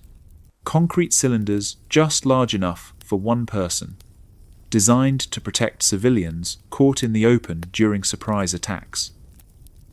Larger communal bunkers beneath apartment buildings and offices could shelter dozens of families during extended bombing campaigns.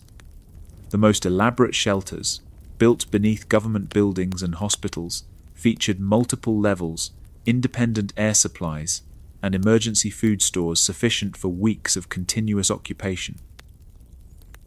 Construction required mobilizing the entire population. Office workers spent evenings and weekends digging trenches and pouring concrete. Students organized labor brigades that moved tons of soil and building materials through city streets. Elderly residents who couldn't perform heavy construction work contributed by cooking meals for volunteer crews and organizing neighborhood defense committees. The bombing campaign, intended to break North Vietnamese morale, instead united the population in common purpose. Air raid sirens became part of daily life in northern cities, their wailing warnings sending millions of people streaming into underground refuges. Families developed routines for rapid evacuation. Children learned to grab emergency bags and run to assigned shelter positions within minutes of hearing the alarms. Schools conducted regular drills where students practiced taking cover and remaining calm during simulated bombing attacks. Teachers taught lessons about aircraft identification by sound, so children could distinguish between reconnaissance flights and incoming bombers. Fung Tu Boy was working at his research institute in Hanoi when the Christmas bombing began on December 18, 1972. President Nixon had ordered Operation Linebacker 2, the most intensive bombing campaign of the entire war, to force North Vietnamese negotiators back to the Paris peace talks. For 11 days, waves of B-52 bombers would pound targets throughout North Vietnam in attacks that exceeded the destructive power of some World War II campaigns. Boy and his colleagues heard the air raid sirens at 8:15 p.m. on the first night of bombing. They had experienced hundreds of such alerts over the years, but something about this attack felt different. The rumble of approaching aircraft was deeper and more sustained than usual. As they hurried toward the Institute's bomb shelter, Boy realized they were hearing not dozens, but hundreds of bombers approaching the capital simultaneously. This wasn't a typical raid. It was an attempt to destroy Hanoi itself. The bunker where Boy and 20 colleagues took shelter had been designed to accommodate half that number during short attacks. Built beneath the Institute's main building, the concrete-lined chamber featured 2 entrances, an independent ventilation system, and emergency supplies for extended occupation. But nothing had prepared them for the sustained bombardment that began when the first B-52s reached their targets at 8:45 p.m. Each explosion sent shock waves through the earth that made the bunker walls tremble and crack. Dust fell from the ceiling in constant streams, filling the air with particles that made breathing difficult and painful. The sound was overwhelming, not just the explosions themselves, but the rumbling of collapsing buildings, the crash of falling debris, and the screams of people caught above ground when the attack began. We were in this bunker when the bomb exploded right there in front of us, Boy would recall decades later. The bomb made a deep hole in the ground, and the soil was projected upwards. The smoke from the explosion came in through this door. It rushed into the shelter. Our ears burst, and we choked. I remember we were shaken very violently. Wave after wave of bombers dropped their loads across the city in a systematic attempt to destroy North Vietnam's ability to continue fighting. Boy's group huddled in their shelter, unable to communicate over the noise, uncertain whether their building was still standing above them. Children in the group cried constantly, their distress adding to the horror of adults who were struggling to maintain their own composure. The ventilation system partially failed, making the air thick and difficult to breathe as smoke from fires above ground seeped into their underground refuge. When the all-clear signal finally sounded near dawn, Boy and his colleagues emerged to find their neighborhood transformed. Buildings that had stood for decades were reduced to rubble and twisted metal. Bomb craters filled entire city blocks, some so deep that they would later be converted into artificial lakes. Fires burned throughout the city, sending clouds of smoke that blocked the sun and made breathing dangerous even in areas that hadn't been directly hit. Yet the bombing had failed to achieve its strategic objectives. Rather than forcing North Vietnamese surrender, the Christmas bombing provoked international condemnation and strengthened domestic opposition to the war within the United States. More importantly, for the immediate military situation, North Vietnamese air defences had proven tactically effective against the supposedly invulnerable B-52 bombers. Surface-to-air missiles and coordinated air defences brought down approximately 15 B-52s during the 11 days of Linebacker 2, though loss numbers are disputed between U.S. and North Vietnamese accounting.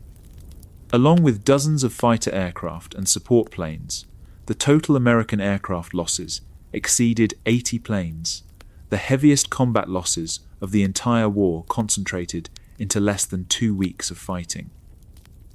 Each B-52 that went down took with it a crew of 6 highly trained airmen, representing millions of dollars in equipment and years of military training.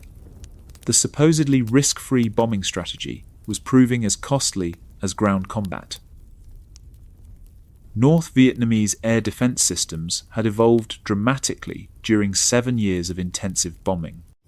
Soviet-supplied SA-2 surface-to-air missiles formed the backbone of an integrated defense network that included radar-guided anti-aircraft guns, interceptor aircraft, and thousands of smaller weapons positioned throughout the country.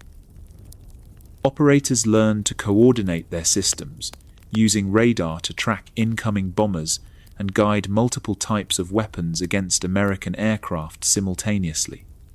The result was layered defense that made flying over North Vietnam among the most dangerous missions in military aviation. Vietnamese missile crews developed tactics specifically designed to counter American bombing techniques. They learned to fire missiles in coordinated salvos that overwhelmed electronic countermeasures and forced bomber crews to take evasive action that disrupted their attack runs. Mobile launchers were constantly relocated to prevent American forces from identifying and destroying fixed positions. Dummy installations drew attacks away from real missile sites, while camouflaged positions remained hidden until American aircraft came within range. When Vietnamese peasants armed with Soviet missiles began shooting down B-52s regularly, the entire premise of the air war came into question. These bombers represented the ultimate expression of American technological superiority, massive, sophisticated aircraft that cost more than most countries' entire defense budgets. If America's most advanced weapons couldn't guarantee victory against a primarily agricultural nation, what hope was there for achieving military objectives through bombing alone? North Vietnamese hospitals reported thousands of civilian injuries and deaths from the Christmas bombing alone, with many more casualties from the broader Rolling Thunder campaign. Entire residential neighborhoods were destroyed, leaving tens of thousands of families homeless during the winter months. Schools, hospitals, and other civilian facilities suffered damage despite American claims that only military targets were being attacked. The human cost extended far beyond military casualties, to include countless Vietnamese civilians who had no role in military operations. International pressure mounted as images of bombing damage reached global media outlets. The sight of B-52s dropping massive bomb loads on a small Asian nation created uncomfortable parallels to World War II strategic bombing campaigns that had been criticized for their impact on civilian populations. American allies questioned the morality and effectiveness of the bombing strategy, while neutral nations condemned what they saw as disproportionate use of force against a much weaker opponent. Within the United States, the Christmas bombing triggered massive protests that brought hundreds of thousands of demonstrators into the streets of major cities. Anti-war activists who had been organizing against the conflict for years were joined by previously moderate citizens who were shocked by the intensity of the December bombing campaign. Opinion polls showed declining public support for the war, with many Americans questioning whether the bombing was achieving anything beyond prolonging a conflict that seemed to have no clear path to victory. Nixon administration officials privately acknowledged that the bombing strategy had reached its limits. Rolling Thunder alone had delivered roughly 864,000 tons of bombs on North Vietnam between 1965 and 68, while broader U.S. bombing operations in the Indochina theater ran into the millions of tons depending on which territories and timeframes are counted. Yet North Vietnamese forces remained active throughout South Vietnam, their supply lines damaged but not broken, their political will strengthened rather than weakened by years of bombardment. The Christmas bombing would prove to be the last major escalation of the air war, as political pressure forced American leaders to return to negotiations. The failure of Rolling Thunder and Linebacker II represented more than just tactical defeats.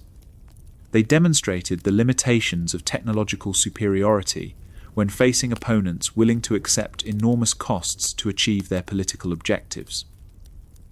North Vietnamese leaders had proven that even the most advanced military technology could be countered through determination, ingenuity, and willingness to sacrifice everything for independence. The bombing campaigns that were supposed to end the war quickly instead prolonged it by convincing American policymakers that victory was just one more escalation away. By January 1973, when the Christmas bombing finally ended, both sides were exhausted by the scale of destruction they had inflicted and endured. American combat sorties in North Vietnam and throughout the Indochina theater numbered in the hundreds of thousands, delivering unprecedented tonnages of explosives to a region smaller than Texas. The bombing had failed to achieve its strategic objectives while creating humanitarian and political costs that undermined American credibility worldwide. Despite unleashing more destructive power than had been used in many entire theaters of World War II, American air power had not broken Vietnamese resistance or brought the war closer to a favorable conclusion. Then came the attack that shocked the world.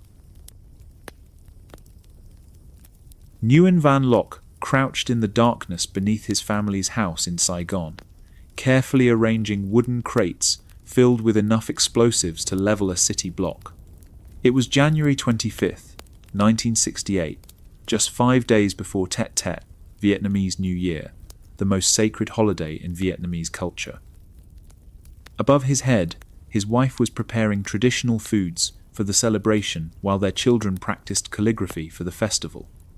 Below ground, Locke was preparing for one of the largest and most ambitious coordinated guerrilla offensives of the 20th century. For nearly 3 years, weapons had been flowing into Saigon through networks so sophisticated that American intelligence had no idea they existed. The Ho Chi Minh Trail, that legendary supply route threading through Laos and Cambodia, fed into urban distribution networks that culminated in houses like Loc's, scattered throughout South Vietnam's major cities, where ordinary families had transformed their homes into ammunition depots for the coming assault. The strategic logistics system that moved supplies from North Vietnam ultimately reached local storage sites hidden in residential neighborhoods throughout the South. Some family homes in Saigon had become crucial weapons caches for the operation. For months, supplies had arrived disguised as legitimate cargo. Rice shipments with false bottoms, furniture deliveries containing disassembled weapons, and in some reported cases, even funeral processions, where coffins held military equipment instead of bodies. By late January, preserved museum sites indicate that individual caches could contain approximately 2 to 3 tons of weapons and explosives hidden beneath ordinary residential buildings. Families continued their daily routines while sitting on enough firepower to arm a battalion. They shopped at local markets, gossiped with neighbors, and maintained friendly relations with South Vietnamese police who occasionally patrolled their streets. None of them suspected that beneath some kitchen floors lay AK-47 rifles, rocket-propelled grenades, plastic explosives, and thousands of rounds of ammunition. The weapons had been carefully wrapped in plastic and buried in waterproof containers that could preserve them for months in Saigon's humid climate. The supply network that fed these urban arsenals demonstrated remarkable logistics and deception capabilities. Bicycles modified with hidden compartments carried ammunition through city streets in broad daylight. Market vendors sometimes transported weapons in vegetable baskets, mixing military equipment with produce that fed the city's population. Some accounts describe children unknowingly participating, carrying school bags fitted with false bottoms that concealed pistols and ammunition for the fighters who would soon emerge from the shadows. The timing was perfect from both military and strategic perspectives. Tet marked the beginning of the Lunar New Year, a festival so important that both sides traditionally observed informal ceasefires during the celebration. American and South Vietnamese forces would be relaxed. Many soldiers granted leave to visit their families. The last thing anyone expected was a massive coordinated assault during the most sacred time of the Vietnamese calendar. General Giap and his planners had spent 2 years preparing for this moment. The offensive would strike simultaneously at over 100 cities and towns throughout South Vietnam, demonstrating that communist forces could attack anywhere, anytime, despite years of American military buildup. More importantly, the attacks would target symbols of American and South Vietnamese power. Government buildings, military headquarters, radio stations, and most dramatically, the American embassy in Saigon itself. The weapons stored in residential caches represented just one component of a supply network that had been years in the making. Ammunition factories hidden in the Cu Chi tunnels had worked around the clock to produce mortar rounds and improvised explosives. Captured American weapons, rifles, grenades, and even heavy machine guns seized from defeated South Vietnamese units had been refurbished and distributed to attack teams. Soviet and Chinese equipment had flowed down the Ho Chi Minh Trail in unprecedented quantities, much of it specifically earmarked for the urban offensive. On the night of January 30th, as fireworks exploded across South Vietnam to welcome the new year, a different kind of explosion began echoing through the cities. Viet Cong sappers emerged from their hiding places carrying weapons that had been concealed for months in basements, attics, and underground caches. The festival atmosphere provided perfect cover as the sound of celebratory firecrackers masked the initial gunfire and explosions of the coordinated assault. In Saigon, 19 Viet Cong fighters approached the American embassy compound at approximately 2:45 a.m. They had emerged from safe houses throughout the city, carrying weapons distributed from the hidden caches. Using plastic explosives to blast a hole in the embassy's outer wall, the attackers stormed into the compound that symbolized American power in Southeast Asia. For the next 6 hours, they would hold portions of the embassy grounds, while television cameras broadcast images that would shock the American public. The embassy attack was a tactical failure, but a strategic masterstroke. 18 attackers were killed and 1 captured without the main embassy building ever being breached, and American officials maintained control of their compound throughout the assault. But the images broadcast worldwide showed Vietnamese fighters inside the most secure American facility in the country, proving that nowhere was safe from communist attack. The symbolism was devastating. If the American embassy could be penetrated, what did that say about American claims of progress in the war? The weapons used in the embassy attack had traveled thousands of miles to reach their target. AK-47 rifles manufactured in Soviet factories had been shipped to North Vietnamese ports, trucked down the Ho Chi Minh Trail, smuggled into Saigon through the underground network, and finally retrieved from hidden caches just hours before the assault. Hand grenades, produced in Chinese factories, had followed the same route, passing through dozens of hands before exploding in the embassy compound. The global nature of the conflict was evident in every weapon fired during the offensive. Escape routes had been planned as carefully as the attacks themselves. In some areas, Saigon's sewer system provided underground pathways that allowed fighters to move between targets without exposing themselves to American patrols. Some units modified manhole covers with special tools that allowed rapid access to the underground network. Certain fighters disappeared into these tunnels after completing their missions, emerging miles away to blend back into the civilian population.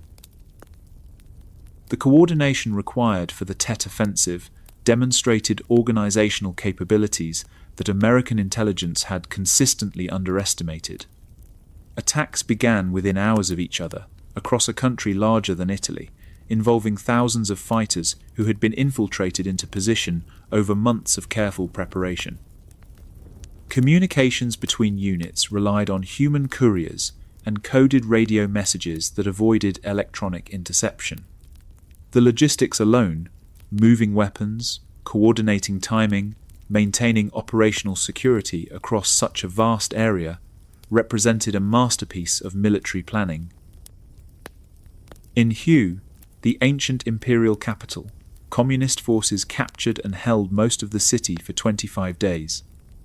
Weapons caches, hidden throughout the city, supplied sustained combat that required massive American and South Vietnamese counterattacks to dislodge the occupiers. The prolonged battle destroyed much of the historic city and demonstrated that Viet Cong forces could not only attack, but also hold territory in the heart of South Vietnam.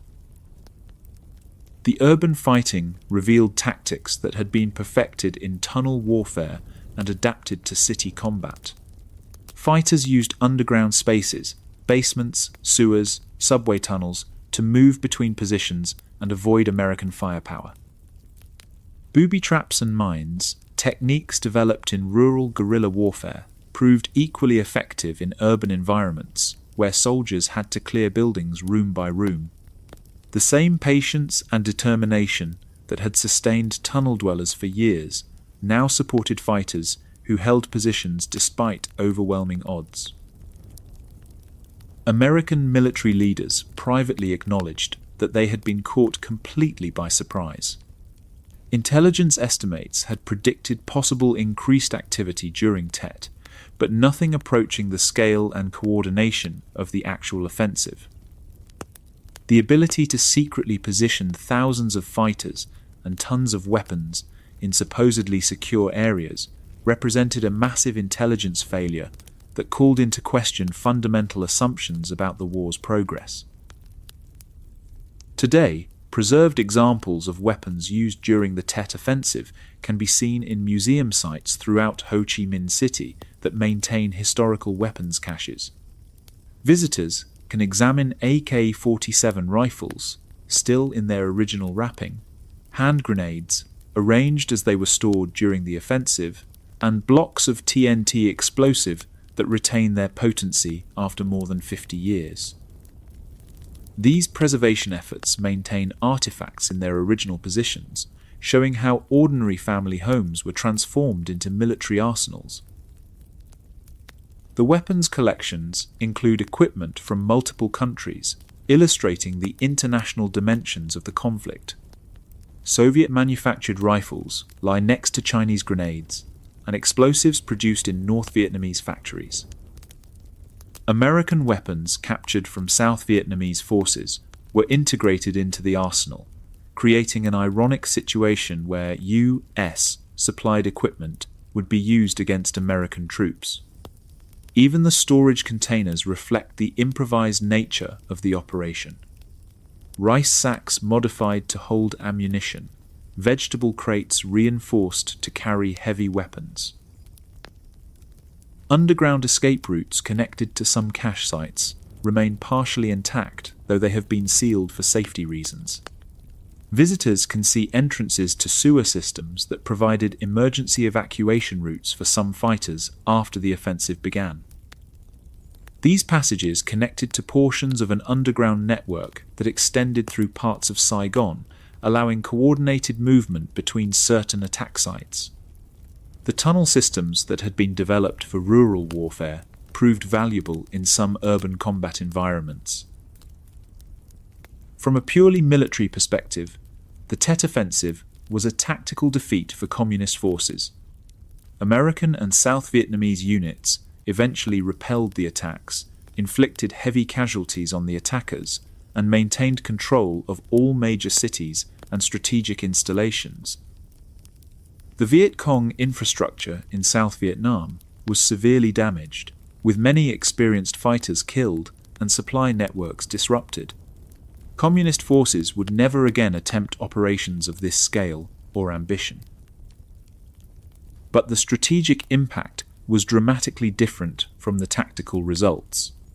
Television coverage of the offensive, particularly the embassy attack, appeared to contradict 3 years of optimistic official statements about progress in Vietnam. If the enemy could strike anywhere in South Vietnam, including the heart of Saigon itself, what did that say about American claims that the war was being won? Public opinion polls showed dramatic declines in support for the war, while political pressure mounted for a negotiated settlement. The offensive also demonstrated the limitations of conventional military thinking when applied to revolutionary warfare. American commanders focused on body counts, territory controlled, and weapons captured, metrics that showed clear tactical victories during and after Tet. But communist leaders were playing a different game, one where political impact mattered more than battlefield success. The ability to strike dramatic blows against symbols of enemy power was worth enormous casualties if it advanced their political objectives. President Johnson's decision not to seek re-election, announced on March 31st, 1968, 2 months after the Tet Offensive, reflected growing political pressure that included but extended beyond the impact of the offensive. The images of Vietnamese fighters inside the American embassy compound became one of several factors contributing to declining public support for the war. No amount of tactical military success could overcome the strategic questions raised by those televised scenes. The weapons and tactics developed for the Tet Offensive would influence revolutionary movements worldwide. The combination of patient preparation, coordinated timing, symbolic targeting, and media awareness became a template for asymmetric warfare against superior conventional forces. From Northern Ireland to Afghanistan, future insurgent movements would study the lessons of Tet and adapt them to their own circumstances. The underground networks that made Tet possible represented the culmination of years of tunnel warfare experience applied to urban environments. The same organizational skills that had sustained the Cu Chi tunnels, patient construction, careful security, community support, proved equally valuable in cities where weapons had to be hidden and fighters had to blend into civilian populations. The offensive demonstrated that underground warfare was not limited to rural tunnels, but could be adapted to any environment where determined opponents faced superior conventional forces. The war would drag on for 7 more years, but the real killing had only just begun. Nguyen Van Duc crouches in a rice field outside Dong Hoi, his metal detector sweeping slowly across ground that looks peaceful in the morning sunlight. It's 2025, 50 years after the war ended, but Duke knows that death still lurks beneath his feet. The high-pitched whine of his detector suddenly changes to an urgent beeping that makes him freeze mid-step. Somewhere in the mud below, a piece of American ordnance waits with the same deadly patience it's maintained for half a century. Duke works for Renew, restoring the environment and neutralizing the effects of the war, an organization that has spent decades trying to make Vietnam safe for its own people. Every morning, teams like his venture into fields, forests, and villages throughout central Vietnam, searching for the explosive legacy that continues to kill and maim innocent civilians. It's a job that requires nerves of steel, technical expertise, and the acceptance that any day might be your last. The contamination rates discovered during clearance operations paint a sobering picture. Typical survey projects in heavily bombed areas find explosive devices on significant percentages of properties examined, sometimes nearly 1 bomb, mine, or grenade for every 2 lots surveyed. These discovery rates vary by region depending on wartime bombing intensity, but they consistently reveal contamination levels that turn entire communities into potential death traps. And this represents just a tiny fraction of the work that needs to be done across Vietnam. The most common discovery is also one of the most insidious. Blue 26 fragmentation bomblets, about the size of a tennis ball, were scattered across Vietnam by the millions during the war.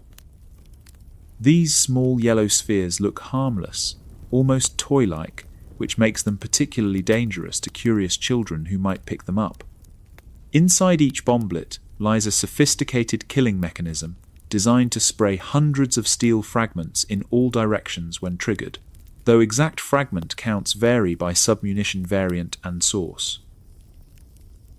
"It's very dangerous, it's deadly," explains bomb disposal expert Tran Van Min, holding up a deactivated BLU-26 during a safety demonstration. "Here, we are in a field farmed by peasants. It's an extremely sensitive bomb. It explodes immediately, as soon as it's touched. The bomblets were designed with a diabolical sensitivity. The slightest pressure, vibration, or impact can trigger an explosion that kills anyone within a 30-foot radius."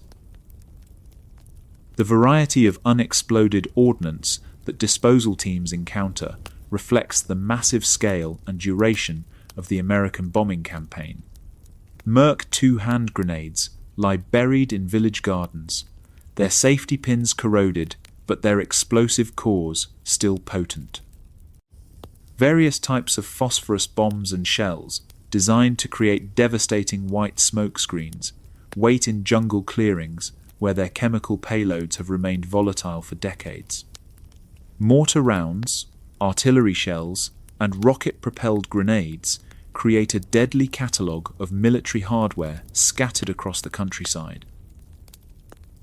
Renew's explosive ordnance disposal specialists have identified 160 different types of unexploded munitions in their operational areas. Each type requires specific handling procedures, particular tools, and unique safety protocols. Some can be moved carefully and destroyed in controlled detonations. Others are so unstable that they must be exploded where they're found, regardless of the damage to surrounding property. A few are so dangerous that even experienced professionals won't touch them, requiring specialized equipment and techniques developed specifically for Vietnam's unique contamination problems. The human cost of this explosive legacy continues to mount year after year. Vietnamese government statistics indicate that more than 40,000 people have been killed or injured by unexploded ordnance since the war ended. To put this in perspective, this represents approximately 69% of the total American combat deaths during the entire conflict, a comparison that illustrates how post-war civilian casualties from leftover weapons rival wartime military losses. Children represent a disproportionate number of victims, drawn to strange objects that their parents and grandparents have learned to fear. Duke remembers his first encounter with unexploded ordnance when he was 8 years old. Playing in a stream near his village, he found what looked like a large metal egg half buried in the mud. Fortunately, his grandfather spotted him before he could pick it up and dragged him away from what turned out to be a mortar round. That experience shaped his decision to join Renew as an adult. He wanted to make sure other children wouldn't face the same deadly lottery he'd encountered. The work takes its toll on everyone involved. Here, it's part of our daily lives, explains disposal team leader Levan Quang. We hear explosions all the time. As soon as you hear a noise, everyone goes out. Very often, you go to look for a body. The teams respond to accidental detonations throughout their operational areas, racing to scenes where farmers, construction workers, or children have triggered devices that have waited decades for human contact. The young men and women who choose this profession understand they're gambling with their lives every day. We young people think that we can contribute to make this land safer, says 25-year-old disposal expert Pham Van Duke. But it's indeed a job where you can die every day. You leave in the morning without really knowing if you'll return in the evening. Despite the risks, there's no shortage of volunteers willing to take on this deadly work. Equipment failures can turn routine operations into life or death situations. Metal detectors malfunction in Vietnam's humid climate, missing dangerous objects or giving false readings that waste precious time and energy. Protective gear offers limited protection against the most powerful explosives, and evacuation procedures are meaningless when working in remote areas hours from medical care. Teams develop their own informal safety protocols based on hard-earned experience with Vietnam's unique explosive environment. The contamination patterns reflect the strategic bombing campaigns that created them. Areas near the former DMZ remain heavily contaminated because they were bombed repeatedly throughout the war. The Ho Chi Minh Trail corridor through Laos and eastern Vietnam contains massive quantities of unexploded cluster bombs dropped during interdiction missions. Even areas far from major battlefields contain dangerous ordnance from raids on suspected supply routes or Viet Cong positions. Weather patterns complicate the disposal work and create new dangers. Monsoon rains wash ordnance from hillsides into populated valleys, carrying buried explosives into areas that had been considered safe. Flooding can shift the position of known hazards, forcing teams to resurvey areas they thought they had cleared. Drought conditions can make some explosives more sensitive by altering materials that had been stabilized by moisture. The economic impact extends far beyond the direct costs of disposal operations. Farmers avoid cultivating land that might contain explosives, leaving valuable agricultural areas unused and reducing food production. Construction projects require expensive ordnance surveys before ground can be broken, adding significant costs to infrastructure development. Tourism suffers in areas known for contamination, as visitors avoid regions where they might encounter unexploded bombs while hiking or sightseeing. International support for cleanup efforts has been significant but limited compared to the scale of the problem. The United States has been the largest single donor, contributing over $166 million to various clearance and victim assistance programs since the 1990s, though different accounting methods produce varying totals. Other countries have provided technical assistance and training, but most of the dangerous work is carried out by Vietnamese teams using locally developed techniques and equipment. The funding provided, while substantial, represents a modest fraction of the estimated costs for comprehensive cleanup across all contaminated areas. Technology improvements have made disposal work somewhat safer and more efficient. Ground-penetrating radar can identify buried objects that metal detectors miss, while GPS mapping allows teams to track their progress and avoid revisiting cleared areas. Remote-controlled robots can examine suspicious objects from safe distances, and improved communication systems allow faster response when accidents occur. But the fundamental work remains unchanged, human beings with hand tools searching for death buried in the earth. Training programs teach disposal specialists to identify ordnance by shape, size, and markings, but experience remains the best teacher. Veterans can distinguish between different types of explosives by subtle visual cues that textbooks can't capture. They learn which devices can be safely moved and which must be destroyed in place, knowledge that comes from years of handling live explosives under field conditions. This expertise is passed down through mentorship relationships that create informal dynasties of disposal specialists. The emotional burden affects families and communities throughout contaminated areas. Parents constantly worry about their children's safety, knowing that a moment of curiosity could prove fatal. Farmers work their fields with constant anxiety, aware that each step might trigger an explosion that ends their lives. Communities develop elaborate warning systems and safety protocols. But the stress of living with constant danger takes its toll on mental health and social cohesion. Failure rates for ordnance vary significantly by weapon type, manufacturing quality, and environmental conditions, with humanitarian agencies reporting observed rates ranging from low single digits to 30% or higher for some submunitions. Even relatively low failure percentages translate into enormous absolute numbers when applied to the massive scale of the Vietnam bombing campaigns. Millions of individual weapons were dropped or fired during the conflict, making even small failure rates a major contamination problem. Success stories provide hope amid the grim statistics. Villages that have been completely cleared of explosive ordnance experience economic booms as farmers expand cultivation and businesses invest in previously dangerous areas. Children who grow up in cleared communities develop normally, without the constant fear that shapes childhood in contaminated regions. These transformations demonstrate what's possible when the explosive legacy of war is finally removed from the landscape. But the scale of the remaining work is overwhelming.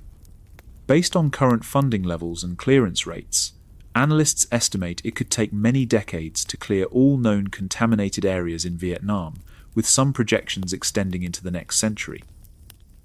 New discoveries constantly expand the known scope of contamination as development projects uncover previously unknown ordnance deposits. Climate change threatens to mobilize buried explosives through increased flooding and erosion, potentially spreading contamination to areas that had been considered safe. The disposal teams continue their deadly work with remarkable dedication and courage. They understand that every device they safely remove makes their country a little safer for future generations. The alternative, leaving the explosives in place, means accepting permanent contamination of Vietnamese soil and the continued killing of innocent civilians. For people like Nguyen Van Duc, the choice is clear, even if the risks are enormous. As Duc carefully excavates the device his metal detector has found, he follows procedures developed through 50 years of bitter experience. The object emerges slowly from the mud, another BLU-26 bomblet, its yellow paint faded, but its deadly mechanism still intact. He places it carefully in a protective container for transport to a disposal site, where it will finally be destroyed 53 years after it fell from an American aircraft. One more piece of the war's explosive legacy removed from Vietnamese soil, though countless others remain buried throughout the country. But some secrets remain buried deeper than bombs. Dr. Sarah Martinez kneels in the red dirt of a Luoy province, carefully brushing soil away from what might be a fragment of human bone. It's 53 years after the Vietnam War ended, but for Martinez and her team from the Defense POW/MIA accounting agency, the war is far from over. Somewhere beneath this jungle floor may lie the remains of American soldiers who disappeared during combat operations in this region, their families still waiting for answers that may never come. Martinez knows she's searching for more than bones. She's hunting for closure, for truth, for the final chapter of stories that have haunted families for half a century. The numbers are staggering and heartbreaking. Vietnamese authorities estimate that approximately 300,000 Vietnamese soldiers and civilians remain missing from the conflict, their fates unknown to families who still light incense at empty graves. According to DPAA records, roughly 1,600 U.S. service members remain unaccounted for, men who walked into the jungle and never came home, pilots whose aircraft vanished in the mountains, sailors whose ships were lost at sea. Each missing person represents a family frozen in time, unable to mourn properly without knowing what happened to their loved one. Martinez's current excavation site in Aluoy province is based on leads that took years to develop.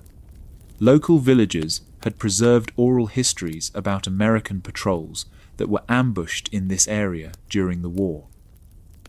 Vietnamese veterans provided details about engagements they remembered, including approximate locations where they believed enemy soldiers had fallen. Some declassified military records and local accounts suggested that Americans had gone missing in this region, making it a priority area for investigation. The archaeological work requires scientific precision that rivals any university excavation. Martinez and her team must locate evidence buried under 50 years of jungle growth, monsoon rains, and soil erosion.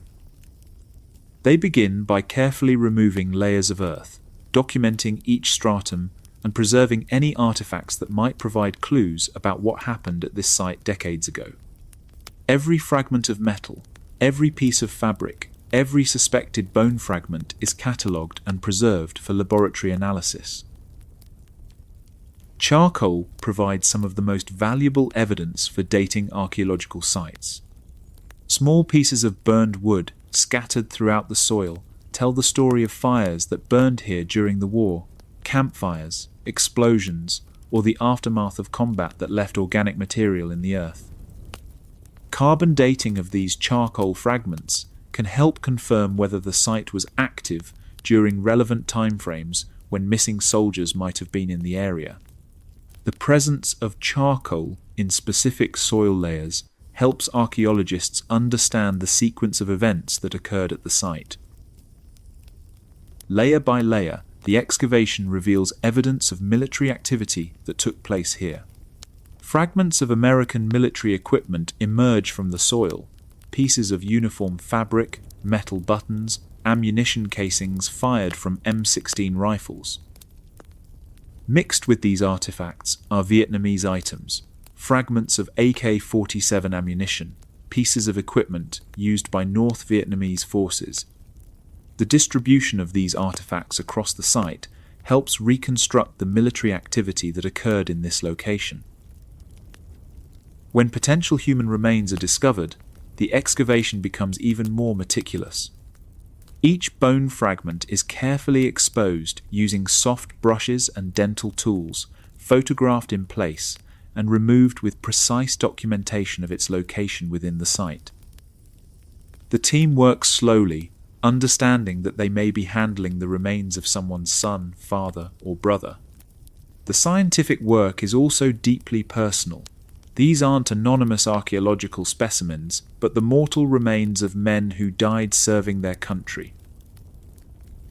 All evidence collected at sites like Aluoy is shipped to the Defense POW/MIA Accounting Agency laboratory in Hawaii for analysis. This facility represents one of the world's most advanced forensic laboratories, equipped with technology that can extract information from the smallest fragments of bone or personal effects. The laboratory's work is kept confidential while investigations are active, protecting the privacy of families and the integrity of ongoing identification efforts. The Hawaii laboratory specializes in cases where conventional identification methods are challenging. Decades in tropical soil have often degraded remains significantly, leaving only fragments that require advanced scientific techniques to analyze.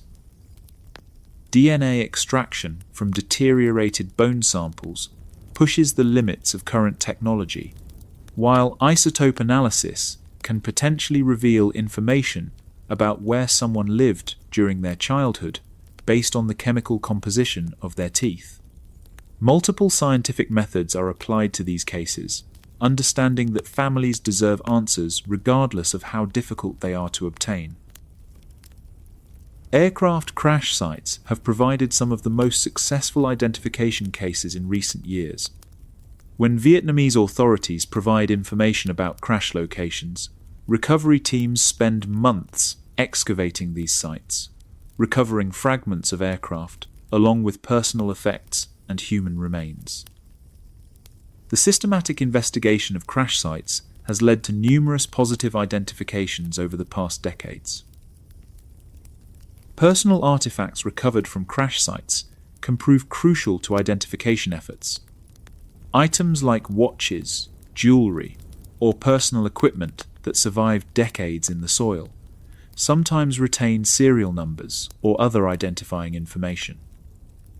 Military records showing that specific items were issued to individual service members can create direct links between recovered artifacts and missing personnel. These connections have provided breakthroughs that allowed scientists to positively identify individuals in multiple cases. Dog tags remain among the most reliable methods of identification when they survive.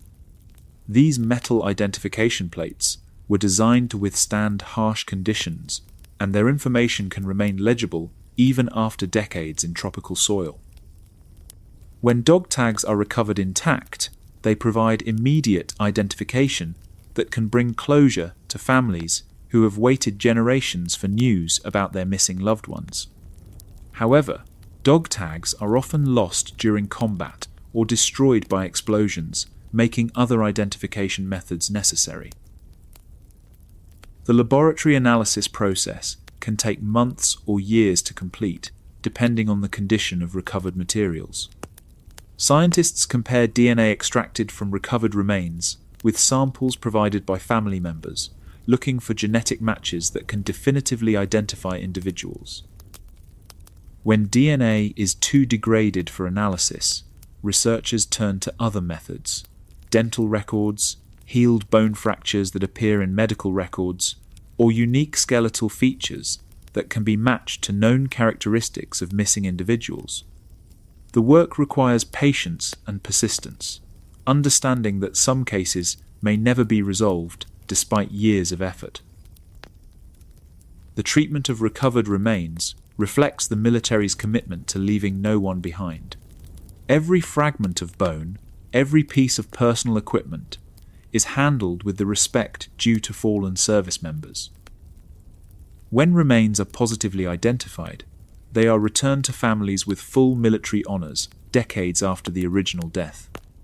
These ceremonies provide closure that families have waited a lifetime to receive, finally allowing them to properly mourn their loved ones and lay them to rest.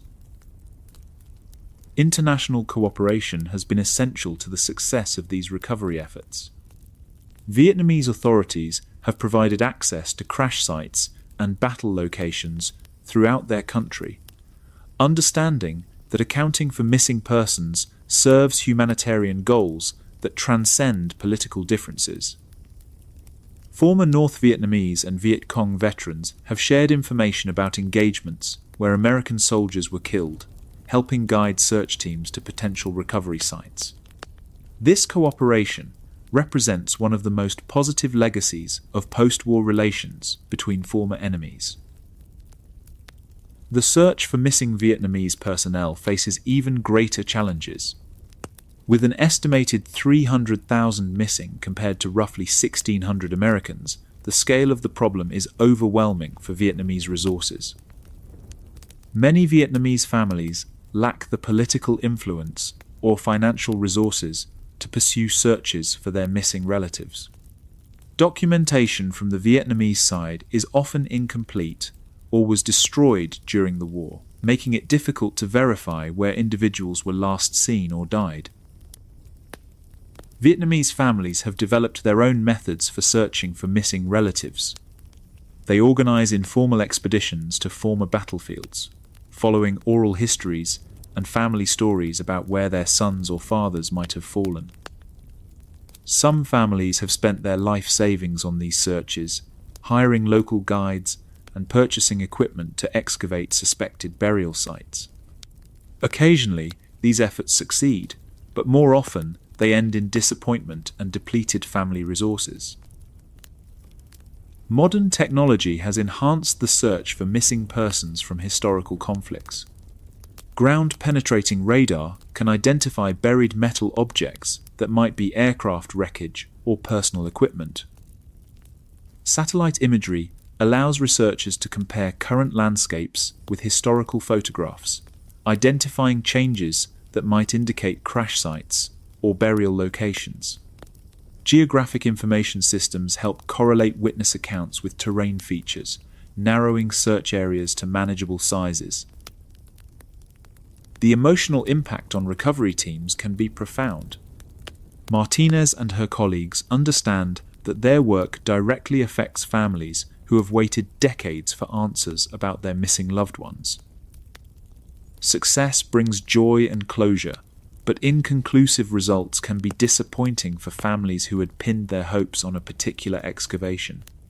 The weight of these expectations adds pressure to work that is already scientifically challenging and emotionally demanding. Training for recovery specialists requires expertise in multiple disciplines. Team members must understand archaeology, forensic science, military history, and cultural sensitivity. They work in remote locations under difficult conditions, often in areas where unexploded ordnance poses constant danger. The combination of scientific precision, physical hardship, and emotional sensitivity makes this one of the most demanding specialties in forensic investigation. Some cases are solved through unexpected discoveries. Construction projects occasionally uncover aircraft wreckage or human remains that lead to investigations and potential identifications. Farmers working their fields sometimes find personal equipment that provides clues about missing personnel. These accidental discoveries remind investigators that answers may be waiting in the most unlikely places. The recovery mission has evolved from a contentious political issue into humanitarian cooperation. What began as difficult negotiations between former enemies has become collaborative work that serves families on both sides of the conflict. American and Vietnamese officials work together on recovery missions, sharing resources and expertise to account for missing persons regardless of nationality. This cooperation has become a model for resolving similar issues in other post-conflict situations around the world.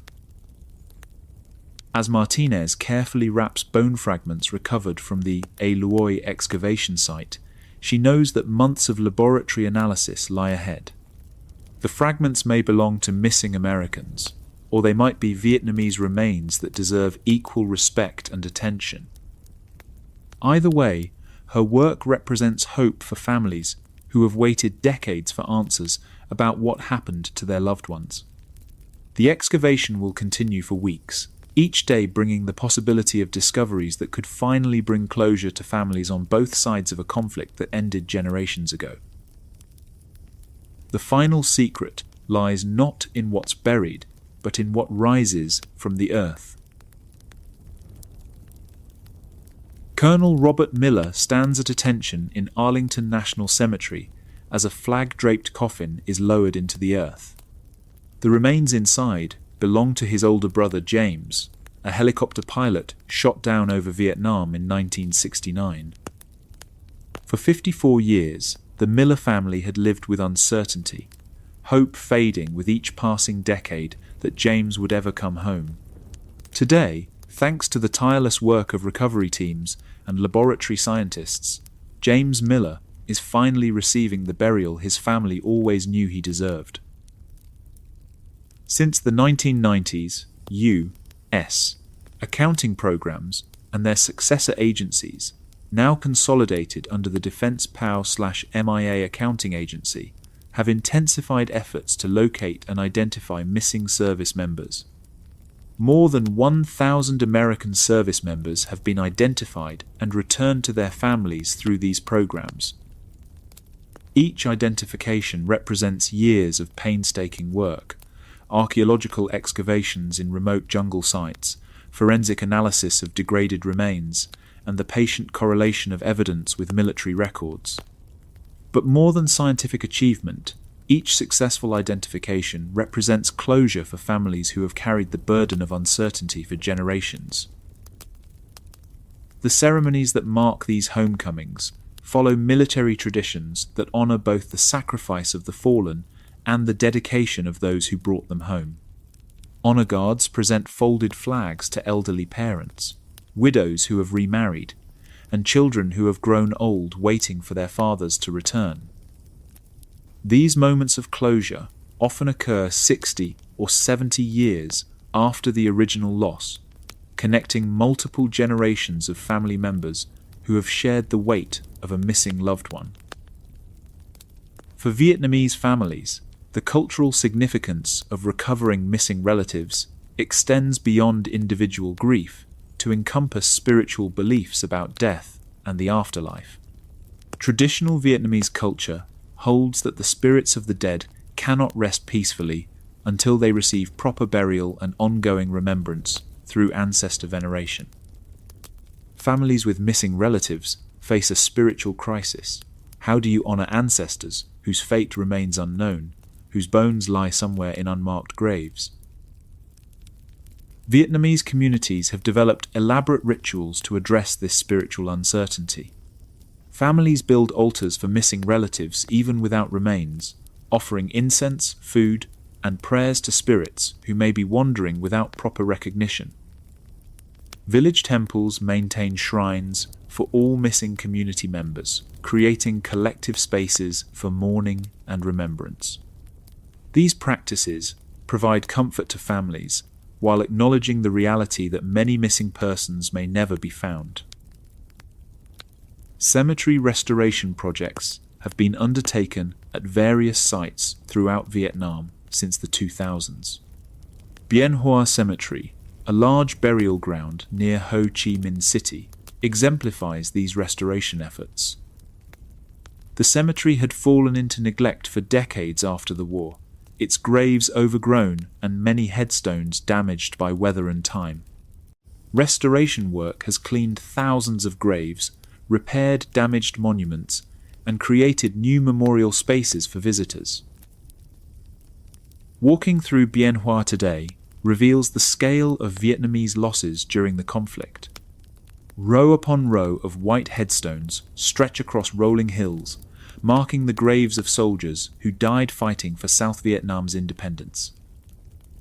Many graves bear only names and dates, but others include photographs of young men who never lived to see their country's reunification.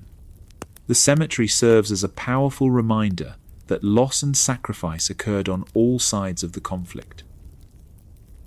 Modern Vietnam's relationship with its war history has evolved dramatically since the 1990s. Economic development and political stability have allowed the country to process wartime trauma in ways that were impossible during the immediate post-war period. Museums, memorial sites, and educational programs now present more nuanced views of the conflict that acknowledge complexity rather than promoting simple narratives of heroism and villainy. The Cu Chi tunnels exemplify this evolution in historical memory. What began as a genuine wartime survival mechanism has been transformed into a major tourist attraction that draws hundreds of thousands of visitors annually. The preserved tunnel sections allow visitors to experience a small taste of underground life while learning about the ingenuity and determination of Vietnamese resistance fighters. Tour guides, many of them tunnel veterans or their descendants, share personal stories that humanize the historical experience for international audiences. The commercialization of war sites raises complex questions about memory and meaning. Critics argue that tourist-friendly tunnel modifications, widened passages, electric lighting, stage demonstrations, sanitize the harsh reality of underground warfare. Supporters counter that tourism provides economic benefits to local communities while educating visitors about Vietnamese resilience and creativity. The challenge lies in balancing historical authenticity with accessibility and economic necessity. International visitors to Cu Chi often report surprise at the lack of anti-American sentiment among Vietnamese guides and staff. Many Americans expect hostility or resentment given the destruction their country inflicted on Vietnam during the war.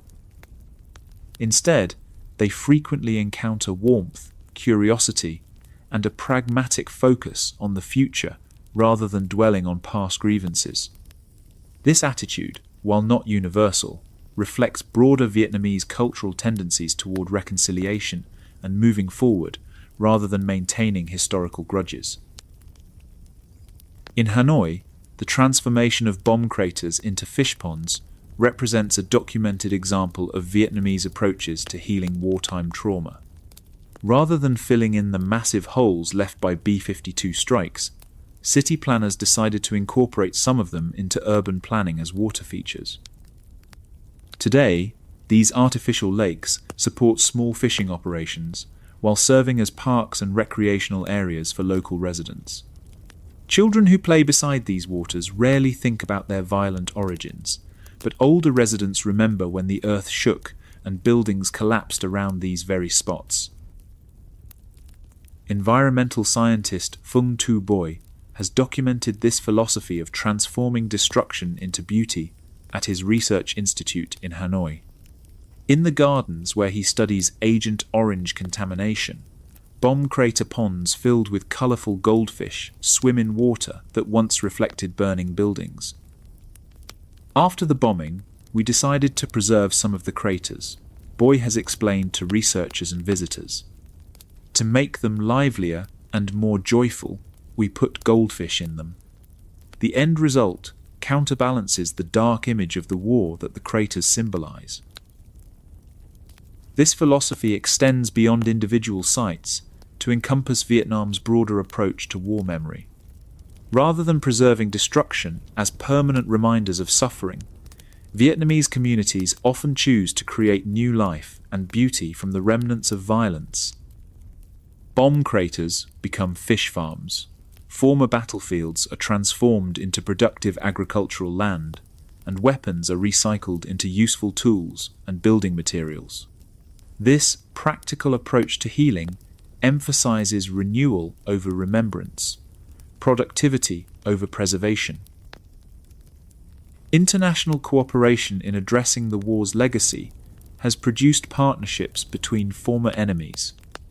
American and Vietnamese scientists work together on Agent Orange research, sharing data and expertise to understand long-term environmental effects. Military officials from both countries coordinate on explosive ordnance disposal, with American funding supporting Vietnamese teams who risk their lives clearing deadly remnants of American weapons. These collaborations demonstrate how shared humanitarian goals can transcend historical animosity. Educational exchanges have become another avenue for building understanding between former adversaries. American universities partner with Vietnamese institutions on research projects related to war trauma, environmental restoration, and conflict resolution. Vietnamese students study in the United States, while American scholars conduct research in Vietnam, creating personal relationships that bridge historical divides. These academic connections help ensure that future generations understand the war's complexity rather than inheriting oversimplified narratives. The role of veterans in promoting reconciliation has been particularly significant. Former American soldiers have returned to Vietnam to meet their former enemies, participate in humanitarian projects, and process their own wartime trauma. Vietnamese veterans have traveled to the United States to share their experiences with American audiences, providing perspectives that challenge common assumptions about the conflict. These person-to-person encounters often prove more powerful than official diplomatic initiatives in building mutual understanding. Medical cooperation represents one of the most practical forms of ongoing collaboration. American medical teams work with Vietnamese hospitals to treat Agent Orange-related health problems, providing expertise and equipment that improve care for affected patients. Research collaborations have advanced understanding of dioxin's long-term effects, while developing treatment protocols that benefit victims worldwide. These medical partnerships address concrete human needs while building scientific relationships that extend beyond the Vietnam context. The economic dimension of reconciliation has proven equally important. Trade relationships between the United States and Vietnam have grown exponentially since diplomatic normalization, creating mutual economic interests that discourage conflict and encourage cooperation. American businesses operating in Vietnam often discover that their Vietnamese partners are more interested in building successful enterprises than relitigating historical grievances. Economic interdependence has become one of the strongest foundations for lasting peace between former enemies. Cultural exchanges have enriched both societies while preserving the memory of shared history. Vietnamese American communities in the United States maintain connections to their homeland while contributing to American society. American popular culture has influenced Vietnamese youth, while Vietnamese cuisine, arts, and traditions have found enthusiastic audiences in America. These cultural flows create human connections that transcend political boundaries and historical resentments. The challenge of preserving historical memory while building future relationships remains ongoing. Both countries must balance honoring their war dead and acknowledging past suffering with the practical necessity of cooperation on contemporary challenges. Younger generations in both nations often have limited knowledge of the war's details, creating opportunities for either reconciliation or renewed misunderstanding, depending on how history is taught and remembered. As the last generation of war veterans ages and passes away, the responsibility for maintaining historical memory shifts to their children and grandchildren. This transition creates both opportunities and risks. Opportunities to move beyond the trauma and bitterness that shaped previous generations, but risks of forgetting important lessons about the costs of conflict. Museums, educational programs, and memorial sites become increasingly important as living memory fades into historical record. The story of Vietnam's underground war ultimately transcends the specific conflict that created it. The tunnels of Cu Chi, the bunkers of Vinh Moc, and the bomb craters of Hanoi represent universal human responses to existential threats. The determination to survive, the ingenuity to adapt, and the hope to build something better from the ruins of destruction. These underground spaces that once sheltered families from death have become symbols of resilience that inspire people facing challenges far removed from military conflict. Today, children play beside goldfish ponds that were once bomb craters, tourists explore tunnels where families once huddled in terror, and scientists work together to heal land poisoned by chemical weapons. The underground secrets of Vietnam's war have risen to the surface, transformed from instruments of survival into tools of education, reconciliation, and hope. What began in darkness beneath the earth has emerged into the light, proving that even the most devastating conflicts can eventually give birth to understanding, cooperation, and peace. Nguyen Van Duc switches off his metal detector as the sun sets over the rice fields of Dong Hoi. Another day, another deadly discovery. This time, a cluster bomblet buried for more than half a century, lying dormant until today. He loads the device carefully into his truck, knowing that somewhere in Vietnam tonight, another family will sleep safely because of his work. But the legacy persists. In 2025, new unexploded ordnance continues to surface regularly in farmlands across the country. Agent Orange's dioxin persists in known hotspots like Bien Hoa and Da Nang, continuing to pose health risks as it enters food chains and water supplies in affected areas. Families still await loved ones among the roughly 1,573 US personnel and hundreds of thousands of Vietnamese who remain missing in action. Vietnam has transformed dramatically since the war ended. The country has sustained remarkable economic growth, lifting millions from poverty and becoming a major manufacturing hub.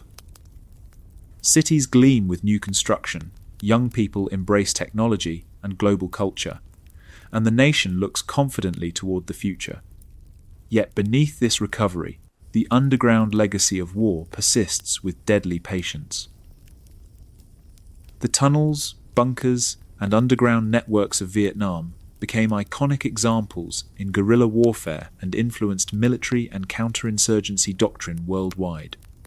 They proved that determination and ingenuity could challenge overwhelming technological superiority, that the will to survive could overcome any weapon.